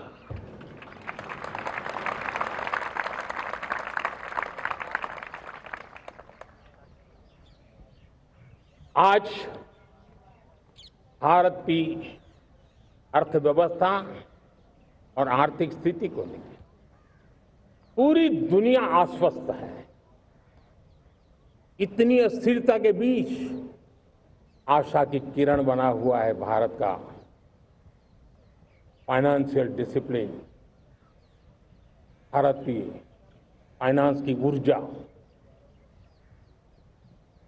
संकट के घेरे में जब अर्थव्यवस्था पड़ी हुई है तब भारत ही उसे बाहर निकलेगा, ये भरोसा दुनिया में पनपा है। आज इन्फ्लेशन कंट्रोल में है,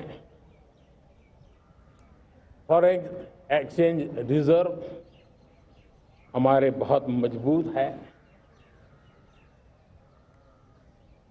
हमारे मैक्रो इकोनॉमिक इंडिकेटर्स बहुत मजबूत है।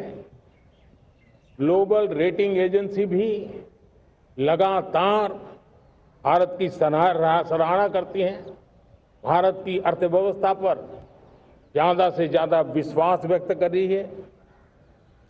ये बढ़ती हुई अर्थव्यवस्था का लाभ मेरे देश के गरीबों को मिले, मेरे देश के किसानों को मिले, मेरे देश की नारी शक्ति को मिले, मेरे देश के मध्यम वर्ग को मिले, मेरे देश की विकास धारा को ताकत देने वाला बने। उस दिशा में हम नए नए प्रयास करें। आज युवाओं के लिए नए नए सेक्टर में हमारे नौजवानों के लिए अवसर बन रहे हैं। स्किल डेवलपमेंट, स्वरोजगार, बड़ी बड़ी कंपनियों में इंटर्नशिप, इस पर एक बहुत बड़े स्तर पर अभियान चल रहा है। और इसलिए देश के नौजवानों, आज मैं आपके लिए भी एक खुश खबर लेकर के आया। मेरे देश के नौजवानों के लिए आया। आज 15 अगस्त है। आज 15 अगस्त के ही दिन मेरे देश के युवाओं के लिए 1 लाख करोड़ रुपए की योजना हम चालू कर रहे हैं, लागू कर रहे हैं। आज से प्रधानमंत्री विकसित भारत रोजगार योजना आज ही 15 अगस्त को लागू हो रही है। ये आपके लिए बहुत खुशखबरी है। इस योजना के तहत निजी क्षेत्र में पहली नौकरी पाने वाले नौजवान को, बेटे बेटी को 15,000 रुपया सरकार की तरफ से दिए जाएंगे। कंपनियों को भी नए रोजगार देने के अवसर जो भी ज्यादा जुटाएगा, उनको भी प्रोत्साहन राशि दी जाएगी। प्रधानमंत्री विकसित भारत रोजगार योजना करीब करीब 3.5 करोड़ नौजवानों को रोजगार के नए अवसर बनाएगी। मैं सभी नौजवानों को इसके लिए बहुत बहुत बधाई देता हूं। मेरे प्यारे देशवासियों, आज भारत में नारी शक्ति का लोहा हर कोई मानने लगा। बढ़ती इकोनॉमी की लाभार्थी हमारी नारी है, लेकिन बढ़ती इकोनॉमी को गति देने में भी हमारी नारी का बहुत बड़ा योगदान भी, हमारी मातृशक्ति का योगदान है, हमारी स्त्री शक्ति का योगदान है। स्टार्टअप से लेकर स्पेस सेक्टर तक हमारी बेटियां छाई हुई हैं, खेल के मैदान में छाई हुई हैं, फौज में चमक रही है। आज गर्व के साथ नारी कंधे से कंधा मिलाकर के देश की विकास यात्रा में भागीदार हो रही। देश गर्व से भर गया जब एनडीए की विमेन कैडेट्स उनका पहला पास आउट हुआ था। पूरा देश गर्व से भर गया था। सारे टीवी चैनल उसी के पीछे लगे हुए थे। कितने बड़े गौरव की पल थी। Self help group, 10 crore self help group की बहनें क्या कमाल कर रही है। नमो ड्रोन दीदी नारी शक्ति की एक नई पहचान बनी। गांव में मुझे एक बहन मिली, वो कहती मुझे अब तो गांव वाले पायलट कह करके बुलाते हैं। बड़े गर्व से कह रहे हैं। ज्यादा पढ़ी लिखी नहीं थी, लेकिन उसका रतबा पैदा हुआ है। साथियों, हमने 3 करोड़ महिलाओं को लखपति दीदी बनाने का संकल्प लिया था। 3 करोड़। और मुझे आज संतोष है कि हम तेज गति से काम कर रहे हैं। समय से पहले 3 करोड़ का लक्ष्य पार कर लेंगे। और आज मैं खुशी से देश को बताना चाहता हूं कि मेरे नारी शक्ति का सामर्थ्य देखिए। देखते ही देखते 2 करोड़ महिलाएं लखपति दीदी बन चुकी है। आज कुछ लखपति दीदी हमारे सामने बैठी है। ये है मेरे सामर्थ्य। और मेरा विश्वास है दोस्तों, भारत की विकास यात्रा में उनकी भागीदारी बढ़ने वाली। मेरे प्यारे देशवासियों, मेरे देश के किसानों का भारत की अर्थव्यवस्था में बहुत बड़ा योगदान है। भारत के किसानों की मेहनत रंग ला रही है। पिछले साल अनाज के उत्पादन में मेरे देश के किसानों ने के पुराने सारे विक्रम तोड़ दिए। ये सामर्थ्य है मेरे देश का। उतनी ही जमीन, लेकिन व्यवस्थाएं बदली, पानी पहुंचने लगा, अच्छे सीड्स मिलने लगे, किसानों को अच्छी सुविधाएं मिलने लगी, तो वो अपना सामर्थ्य देश के लिए बढ़ा रहा है। आज भारत दूध, दाल, जूट जैसे उत्पादन में नंबर 1 है दुनिया में। आज दुनिया का दूसरा सबसे बड़ा फिश प्रोड्यूसर। मेरे मछुआरा भाई बहनों की ताकत देखिए। फिश प्रोड्यूशन में दुनिया में हम दूसरे नंबर पर पहुंच चुके हैं। आज भारत चावल, गेहूं, फल और सब्जी के उत्पादन में भी दुनिया में दूसरे नंबर पर पहुंच चुका है। साथियों, आपको खुशी होगी, मेरे देश के किसान जो पैदावार देते हैं, आज वो उत्पादन दुनिया के बाजार में पहुंच रहा है। 4 लाख करोड़ रुपया एग्रो प्रोडक्ट का एक्सपोर्ट हुआ है। ये मेरे देश के किसानों ने भी ताकत दिखाई है। हम छोटे किसान हो, पशुपालक हो, मछुआरे हो, देश के विकास की अनेक योजनाओं का लाभ आज हम उन तक पहुंचा रहे हैं।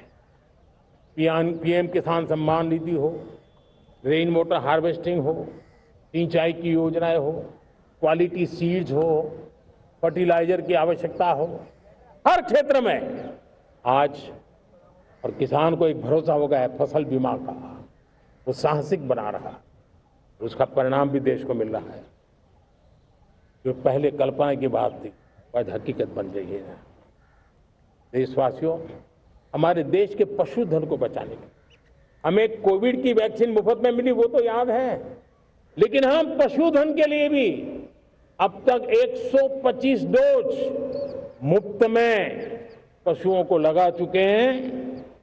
फूट एंड माउथ डिसीज से मुक्ति पाने के लिए, जो हमारा यहाँ उत्तर भारत में उसे खुरपका मुंहपका बीमारी कहते हैं, उसे बचाने के लिए 125 करोड़ डोज हम लगा चुके हैं और मुफ्त में लगा चुके हैं। हम खेती के मामले में देश के वो जिले जहां के किसान औरों से पीछे रह गए, किसी न किसी कारण से 100 जिले ऐसे हैं जहां अपेक्षाकृत कम खेती है, और इसलिए हमने 100 जिले आइडेंटिफाई किए हैं पूरे देश में से, और वहां के किसानों को एम्पावर करना, किसानों को शक्ति देना, किसानों को मदद करने का एक अभियान चलाया है। और इसके लिए पीएम धन धान्य कृषि योजना का आरंभ किया है। पीएम धन धान्य कृषि योजना वो देश के 100 जिले जहां थोड़ी सी भी मदद कर देंगे तो वहां का किसान भी भारत के अन्य किसानों की बराबरी कर देगा। मेरे प्यारे देशवासियों, भारत के किसान, भारत के पशुपालक, भारत के मछुआरे, ये हमारी सबसे बड़ी प्राथमिकता है। भारत के किसान, भारत के मछुआरे, भारत के पशुपालक, उनसे जुड़ी किसी भी अहितकारी नीति के आगे मोदी दीवार बन के खड़ा है।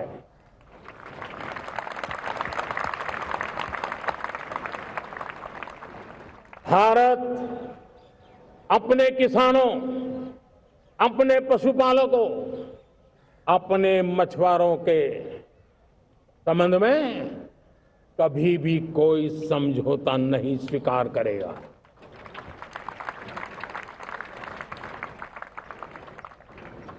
प्यारे देशवासियों, गरीबी क्या होती है मुझे किताबों में पढ़ना नहीं पड़ा है, मैं जानता, सरकार में भी रहा हूं, और इसलिए मेरी कोशिश रही है कि सरकार फाइलों में नहीं होनी चाहिए। सरकार देश के नागरिकों की लाइफ में होनी चाहिए। दलित हो, पीड़ित हो, शोषित हो, वंचित हो, उनके लिए सकारात्मक रूप से सरकारें प्रोएक्टिव हो, सरकारें प्रो पीपल हो,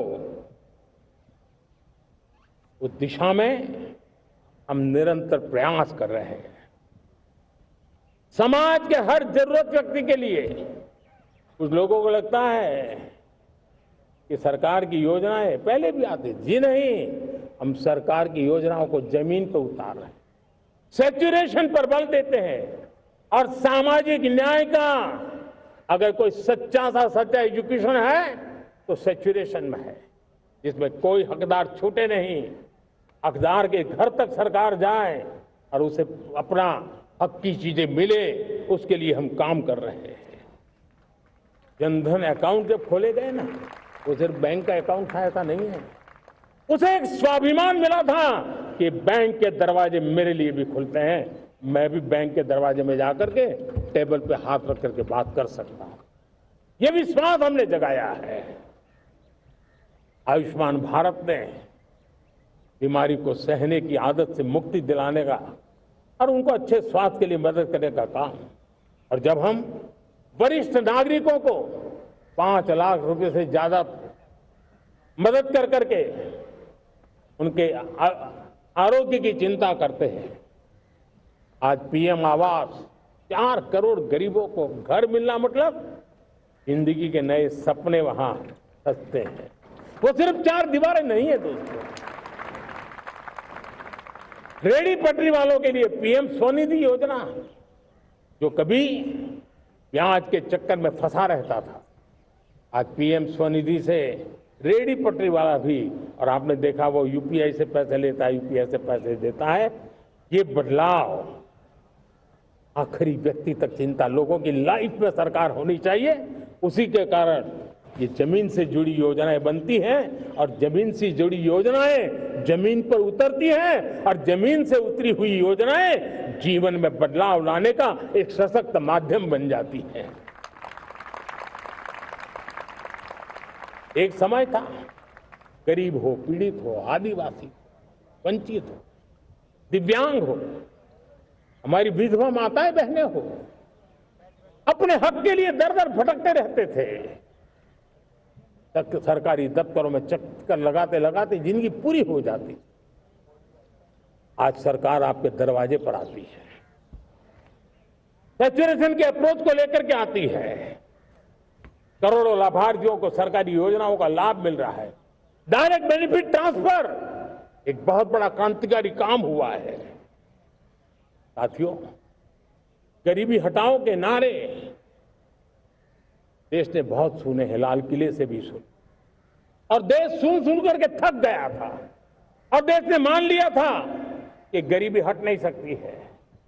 लेकिन जब हम योजनाओं को गरीब के घर तक ले जाते हैं, विश्वास को गरीब के मन में हम पैदा करते हैं, अब मेरे देश के 25 करोड़ गरीब गरीबी को परास्त कर करके, गरीबी से बाहर निकल करके एक नया इतिहास बनाते हैं। आज 10 करोड़ गरीब और 10 वर्ष में 25 करोड़ से ज्यादा गरीब गरीबी को परास्त कर करके गरीबी से बाहर निकले हैं और एक नियो मिडिल क्लास तैयार हुआ है।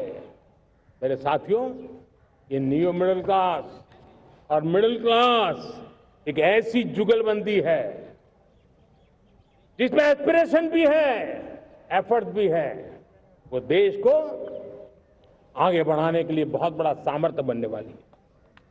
मेरे प्यारे देशवासियों, बहुत ही निकट भविष्य में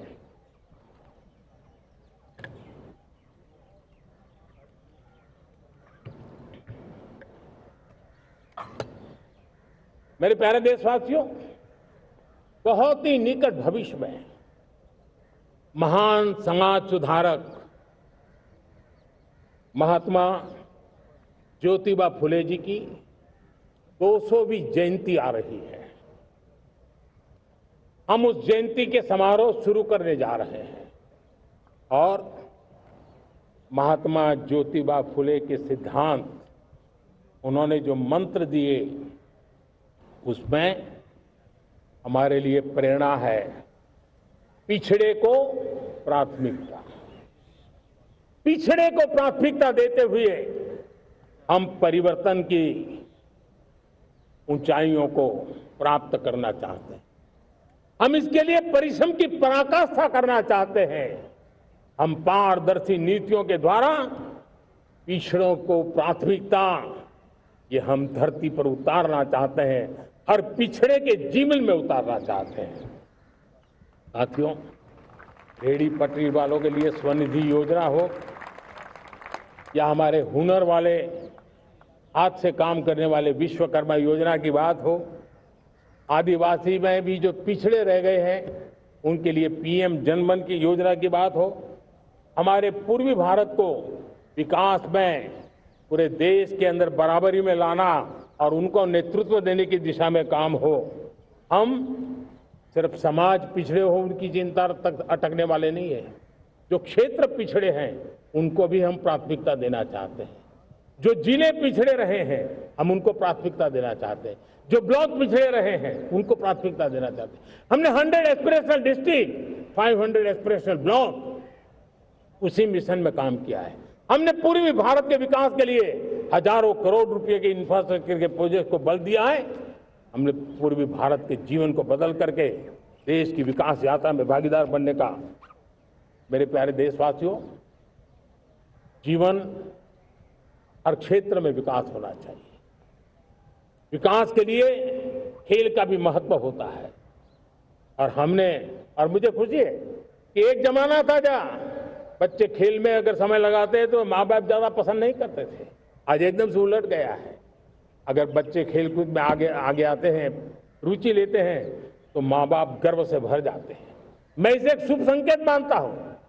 मेरे देश के परिवार के अंदर खेल को प्रोत्साहन का वातावरण मैं देखता हूं, मेरा मन गर्व से भर जाता है। मैं इसे देश के भविष्य के लिए बहुत शुभ संकेत मानता हूं। और साथियों, इस खेल को बढ़ावा देने के लिए हमने नेशनल स्पोर्ट्स पॉलिसी, कई दशकों के बाद हम देश में खेलो भारत नीति को लेकर के आए हैं, ताकि एक खेल जगत का सर्वांगीण विकास का प्रयास हो। स्कूल से लेकर के ओलंपिक तक हम एक पूरा इकोसिस्टम डेवलप करना चाहते हैं, चाहे कोचिंग की व्यवस्था हो, फिटनेस की बात हो, खेल के मैदान हो, खेल की व्यवस्थाएं हो, खेल के लिए आवश्यक साधन हो, लघु उद्योगों को भी खेल के साधन बनाने में मदद करने की बात हो। यानी एक प्रकार से पूरा इकोसिस्टम हम दूर दराज के बच्चों तक पहुंचाना चाहते हैं। लेकिन साथियों, जब मैं फिटनेस की बात करता हूं, जब मैं खेलकूद की बात करता हूं, तब मैं एक चिंता भी आपके सामने रखना चाहता हूं। हमारे देश के हर परिवार को चिंता करनी चाहिए। मोटापा हमारे देश के लिए बहुत बड़ा संकट बनता जा रहा है। आने वाले वर्षों में लोग, जो पंडित लोग हैं वो कहते हैं, जो जानकार लोग कहते हैं, हर तीसरे व्यक्ति में एक व्यक्ति मोटापे का शिकार होगा। हमें मोटापे से बचना है, ओबेसिटी से बचना है। और इसलिए मैंने बाकी सब करना पड़ेगा, लेकिन एक छोटा सा सुझाव दिया था कि परिवार तय करे कि जब खाने का तेल घर में आएगा 10% कम ही आएगा और 10% कम ही उपयोग करेंगे, और हम ओबेसिटी के खिलाफ लड़ाई को जीतने की दिशा में हम अपना योगदान देंगे।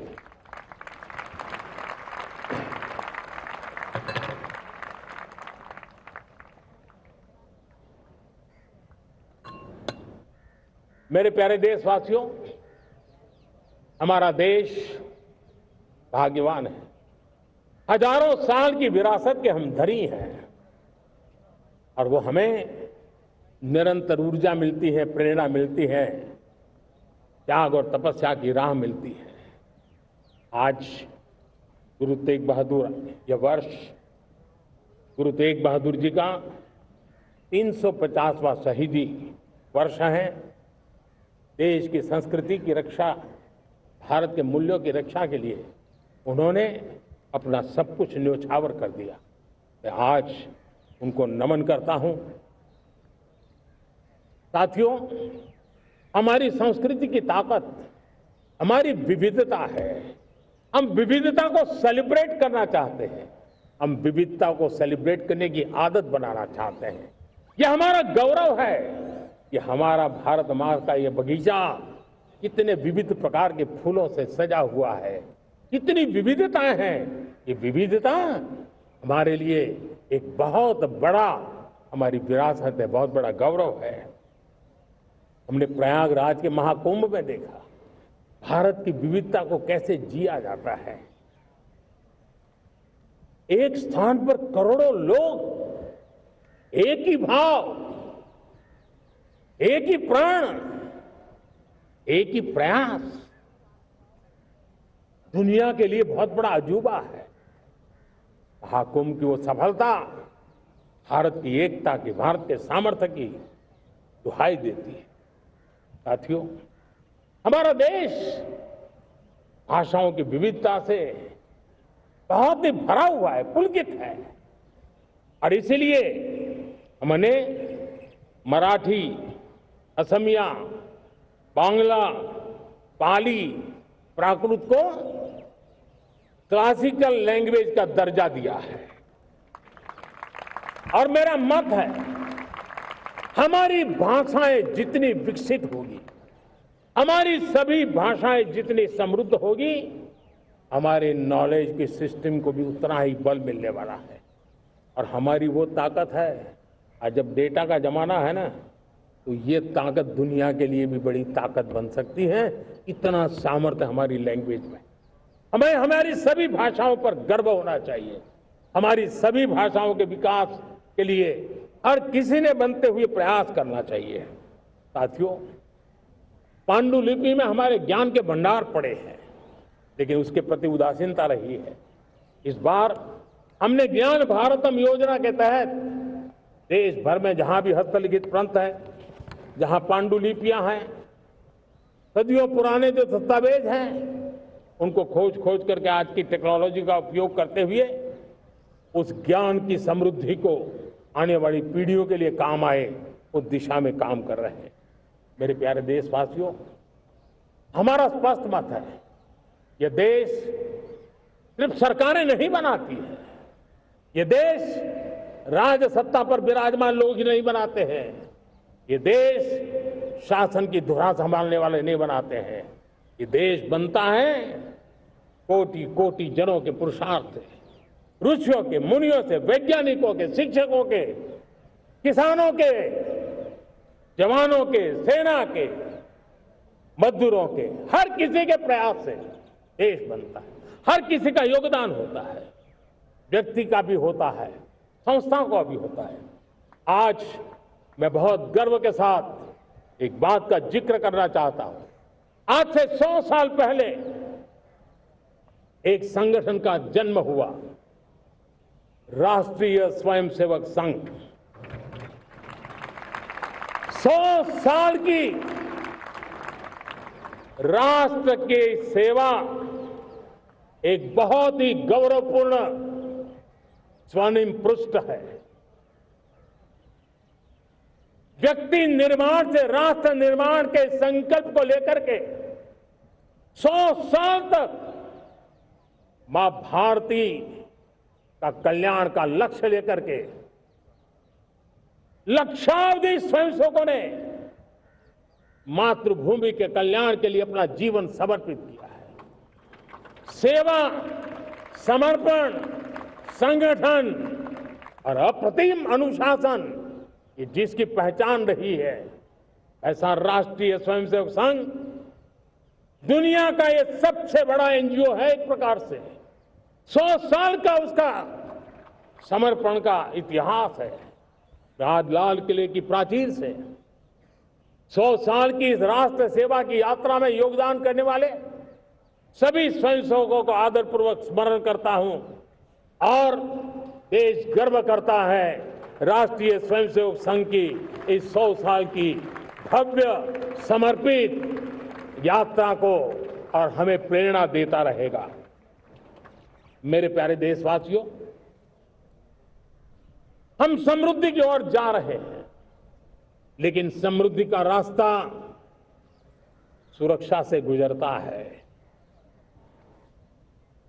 पिछले 11 वर्षों में राष्ट्र सुरक्षा, राष्ट्र रक्षा, राष्ट्र के नागरिकों की रक्षा, इन सभी मोर्चों पर हमने पूरे समर्पण भाव से काम किया है।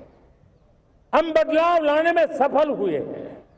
यह देश जानता है कि हमारे देश का बहुत बड़ा जनजातीय क्षेत्र नक्सलवाद की चपेट में, माओवाद की चपेट में पिछले कई दशकों से लहूलुहान हो चुका था। सबसे ज्यादा नुकसान मेरे आदिवासी परिवारों को हुआ। आदिवासी माताओं बहनों ने अपने सपने के होनहार बच्चों को खो दिया। नौजवान बेटे गलत रास्ते पर खींच लिए गए, भटकाए गए, उनकी जीवन को तबाह कर दिया गया। हमने फौलादी हाथ से काम लिया। एक समय था कभी 125 से ज्यादा जिलों में नक्सलवाद अपनी जड़ें जमा चुका था। माओवाद की चंगुल में हमारे जनजातीय क्षेत्र, हमारे जनजातीय नौजवान फंसे हुए थे और आज 125 जिलों में से कम होते होते हम 20 पर ले आए हैं। उन जनजातीय समाज की सबसे बड़ी हमने सेवा की है। और आप देखिए, एक जमाना था जब बस्तर को याद करते ही माओवाद, नक्सलवाद, बम बंदूक की आवाज सुनाई देती थी। उसी बस्तर में माओवाद नक्सल से मुक्त होने के बाद जब बस्तर के नौजवान ओलंपिक करते हैं, हजारों नौजवान भारत माता की जय बोल करके खेल के मैदान में उतरते हैं, पूरा वातावरण उत्साह से भर जाता है। ये बदलाव देख रहा है। जो क्षेत्र कभी रेड कॉरिडोर के रूप में जाने जाते थे, वो आज विकास के ग्रीन कॉरिडोर बन रहे हैं। साथियों, हमारे लिए गर्व की बात है, भारत के नक्शे में जिन क्षेत्रों को लहूलुहान कर दिया गया था, लाल रंग से रंग दिया गया था, हमने वहां संविधान, कानून और विकास का तिरंगा फहरा दिया है। मेरे प्यारे देशवासियों, ये भगवान बिरसा मुंडा की 150वीं जयंती का अवसर है। तब इन जनजातीय क्षेत्रों को नक्सल से मुक्त कर करके, मेरे जनजातीय परिवार के नौजवानों की जिंदगी बचा करके हमने भगवान बिरसा मुंडा को एक सच्ची श्रद्धांजलि दी है।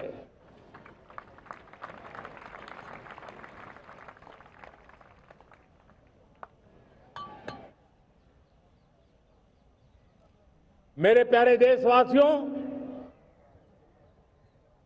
मैं आज देश के सामने एक चिंता, एक चुनौती के संबंध में आगाह करना चाहता हूं। षड्यंत्र के तहत, सोची समझी साजिश के तहत देश की डेमोग्राफी को बदला जा रहा है। एक नए संकट के बीज बोए जा रहे हैं और ये घुसपैठिए मेरे देश के नौजवानों की रोजी रोटी छीन रहे हैं। एक घुसपैठिए मेरे देश की बहन बेटियों को निशाना बना रहे हैं। ये बर्दाश्त नहीं होगा।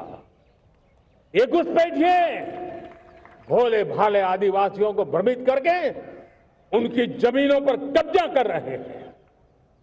ये देश सहन नहीं करेगा। और इसलिए मेरे प्यारे देशवासियों, जब डेमोग्राफी परिवर्तन होता है, सीमावर्ती क्षेत्रों में डेमोग्राफी में परिवर्तन होता है, तब राष्ट्रीय सुरक्षा के लिए संकट पैदा होता है। देश की एकता, अखंडता और प्रगति के लिए ये संकट पैदा, सामाजिक तनाव के बीज बो देता है। और कोई देश अपना देश घुसपैठियों के हवाले नहीं कर सकता है। दुनिया का कोई देश नहीं कर सकता है, तो हम भारत को कैसे कर सकते हैं? हमारे पूर्वजों ने त्याग और बलिदान से आजादी पाई है, हमें स्वतंत्र भारत दिया है। उन महापुरुषों के प्रति हमारा कर्तव्य है कि हम हमारे देश में ऐसी हरकतों को स्वीकार न करें। उनकी सच्ची श्रद्धांजलि होगी। और इसलिए मैं आज लाल किले की प्राचीर से कहना चाहता हूं, हमने एक हाई पावर्ड डेमोग्राफी मिशन शुरू करने का निर्णय किया है। ये मिशन, इस मिशन के द्वारा ये जो भीषण संकट नजर आ रहा है, भारत पे मंडरा रहा है जो संकट है, उसको निपटाने के लिए तय समय में सुविचारित, सुनिश्चित रूप से अपने कार्य को करेगा। उस दिशा में हम आगे बढ़ रहे हैं। मेरे प्यारे देशवासियों, कल जन्माष्टमी का पावन पर्व है। भगवान श्री कृष्ण का जन्मोत्सव देश में मनाया जाता है। साथियों, जब मुझे भगवान श्री कृष्ण याद आते हैं तो हम देख रहे हैं कि पूरे विश्व में आज युद्ध के तौर तरीके बदल रहे हैं। हमने देखा है कि भारत युद्ध के हर नए तौर तरीकों को निपटने में समृद्ध है। हमने ऑपरेशन सिंदूर में दिखा दिया है टेक्नोलॉजी में जो भी महारत थी। पाकिस्तान ने हमारे सैन्य ठिकानों पर, हमारे एयरबेस पर, हमारे संवेदनशील स्थलों पर, हमारे आस्था के केंद्रों पर, हमारे नागरिकों पर मिसाइल्स, ड्रोन अनगिनत मात्रा में उन्होंने वार किया। देश ने देखा है, लेकिन देश को सुरक्षित रखने के जो प्रयास पिछले 10 साल में हुए हैं, उस ताकत का परिणाम था कि उनके हर हमले को हमारे जाबाजों ने और हमारी टेक्नोलॉजी ने तिनके की तरह बिखेर दी।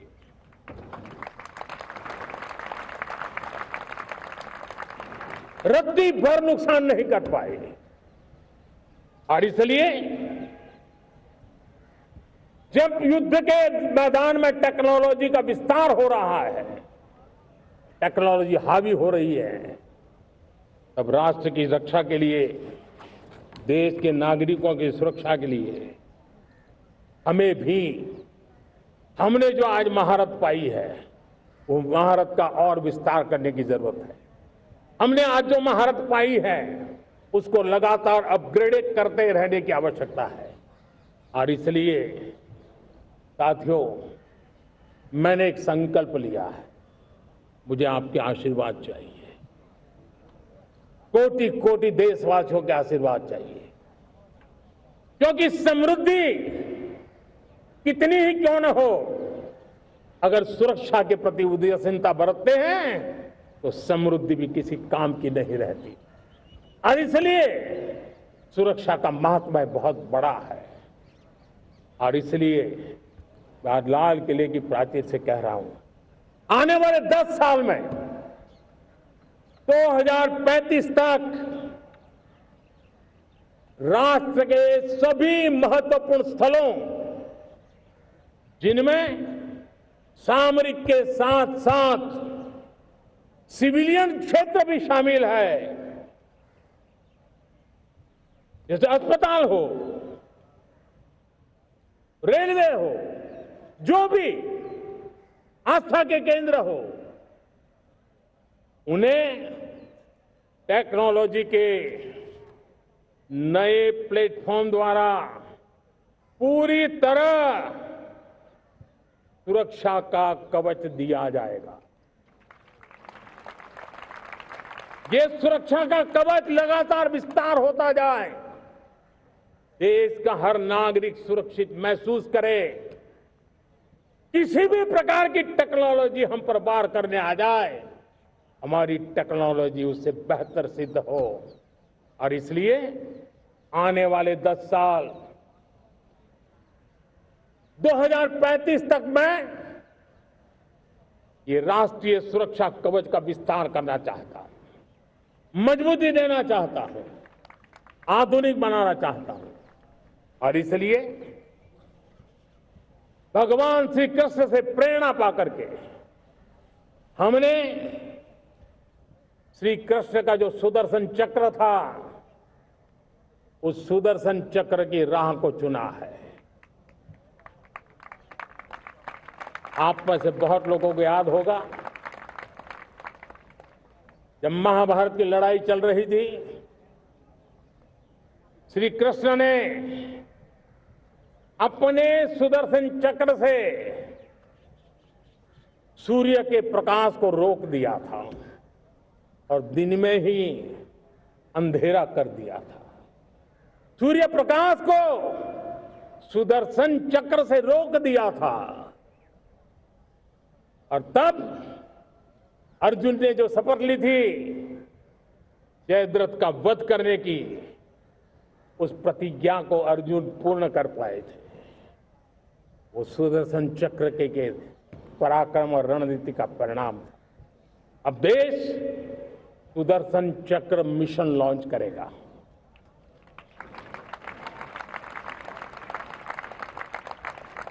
ये मिशन सुदर्शन चक्र एक पावरफुल वेपन सिस्टम दुश्मन के हमले को न्यूट्रलाइज तो करेगा ही करेगा, लेकिन कई गुना ज्यादा दुश्मन पर हिट बैक करेगा।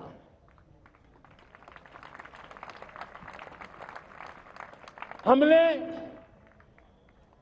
भारत के इस मिशन सुदर्शन चक्र के लिए कुछ मूलभूत बातें भी तय की है। आने वाले 10 सालों में हम उसको प्रखरता से आगे बढ़ाना चाहते हैं।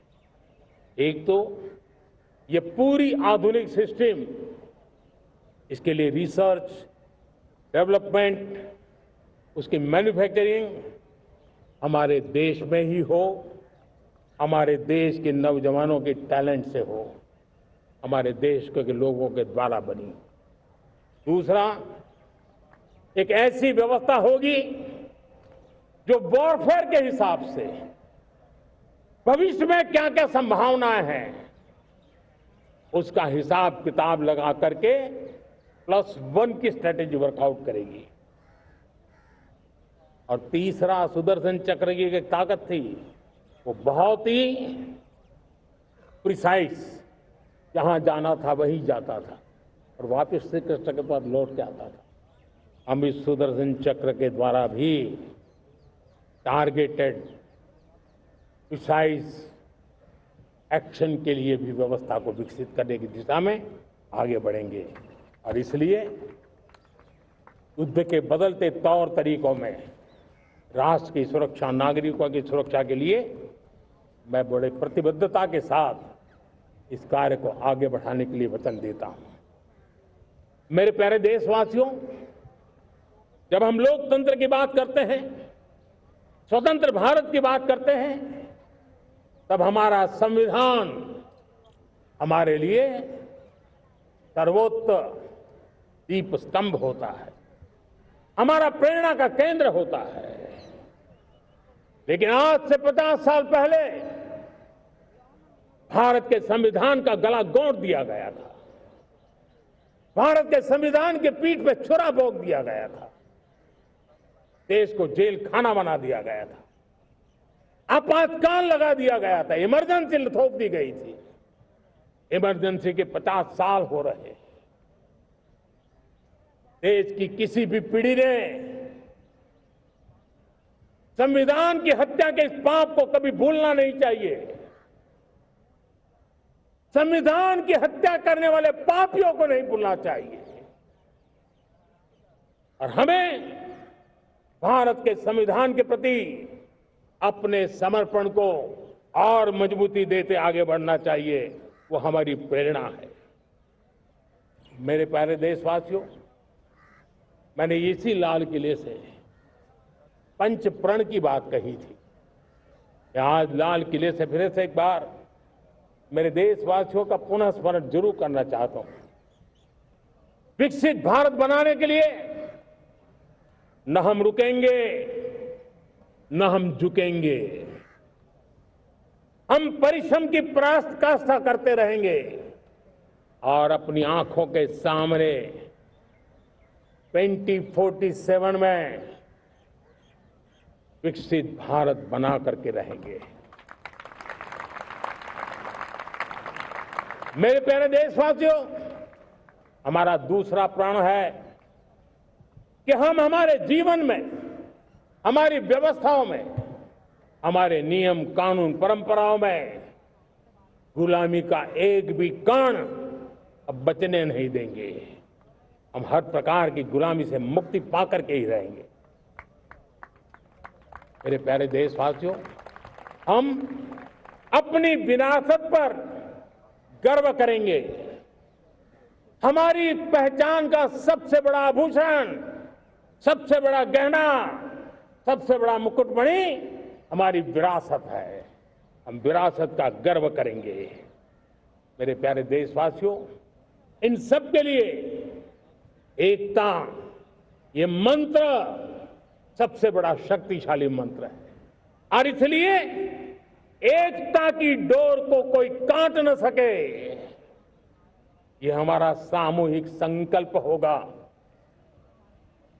मेरे प्यारे देशवासियों, मां भारती के प्रति कर्तव्य निभाना ये पूजा से कम नहीं है, तपस्या से कम नहीं है, आराधना से कम नहीं है।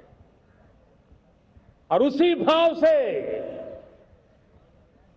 हम सब मातृभूमि के कल्याण के लिए परिश्रम की पराकाष्ठा करते हुए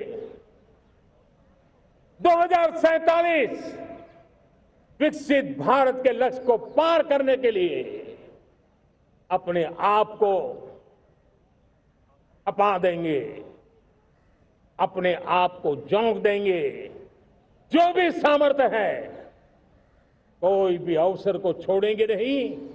इतना ही नहीं, नए अवसरों को निर्माण करेंगे और निर्मित करने के बाद हम 140 करोड़ देशवासियों के सामर्थ्य से आगे बढ़ते ही रहेंगे, बढ़ते ही रहेंगे, बढ़ते ही रहेंगे। मेरे प्यारे देशवासियों, हमें याद रखना है,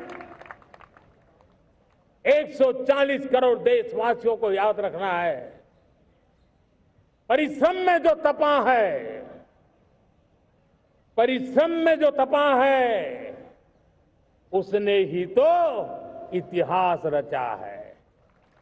परिश्रम में जो तपा है, उसने ही तो इतिहास रचा है।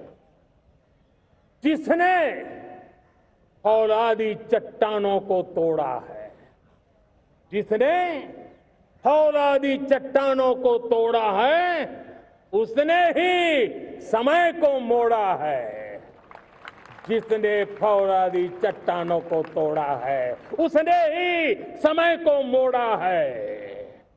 और समय को मोड़ देने का भी, समय को मोड़ देने का भी यही समय है, सही समय है। मेरे प्यारे देशवासियों, एक बार फिर आप सबको आजादी के इस महान पर्व की अनेक अनेक शुभकामनाएं देता हूं, बहुत बहुत बधाई देता हूं। मेरे साथ बोलेंगे, जय हिंद, जय हिंद, जय हिंद। भारत माता की, भारत माता की, भारत माता की। वंदे, वंदे, वंदे। बहुत बहुत धन्यवाद।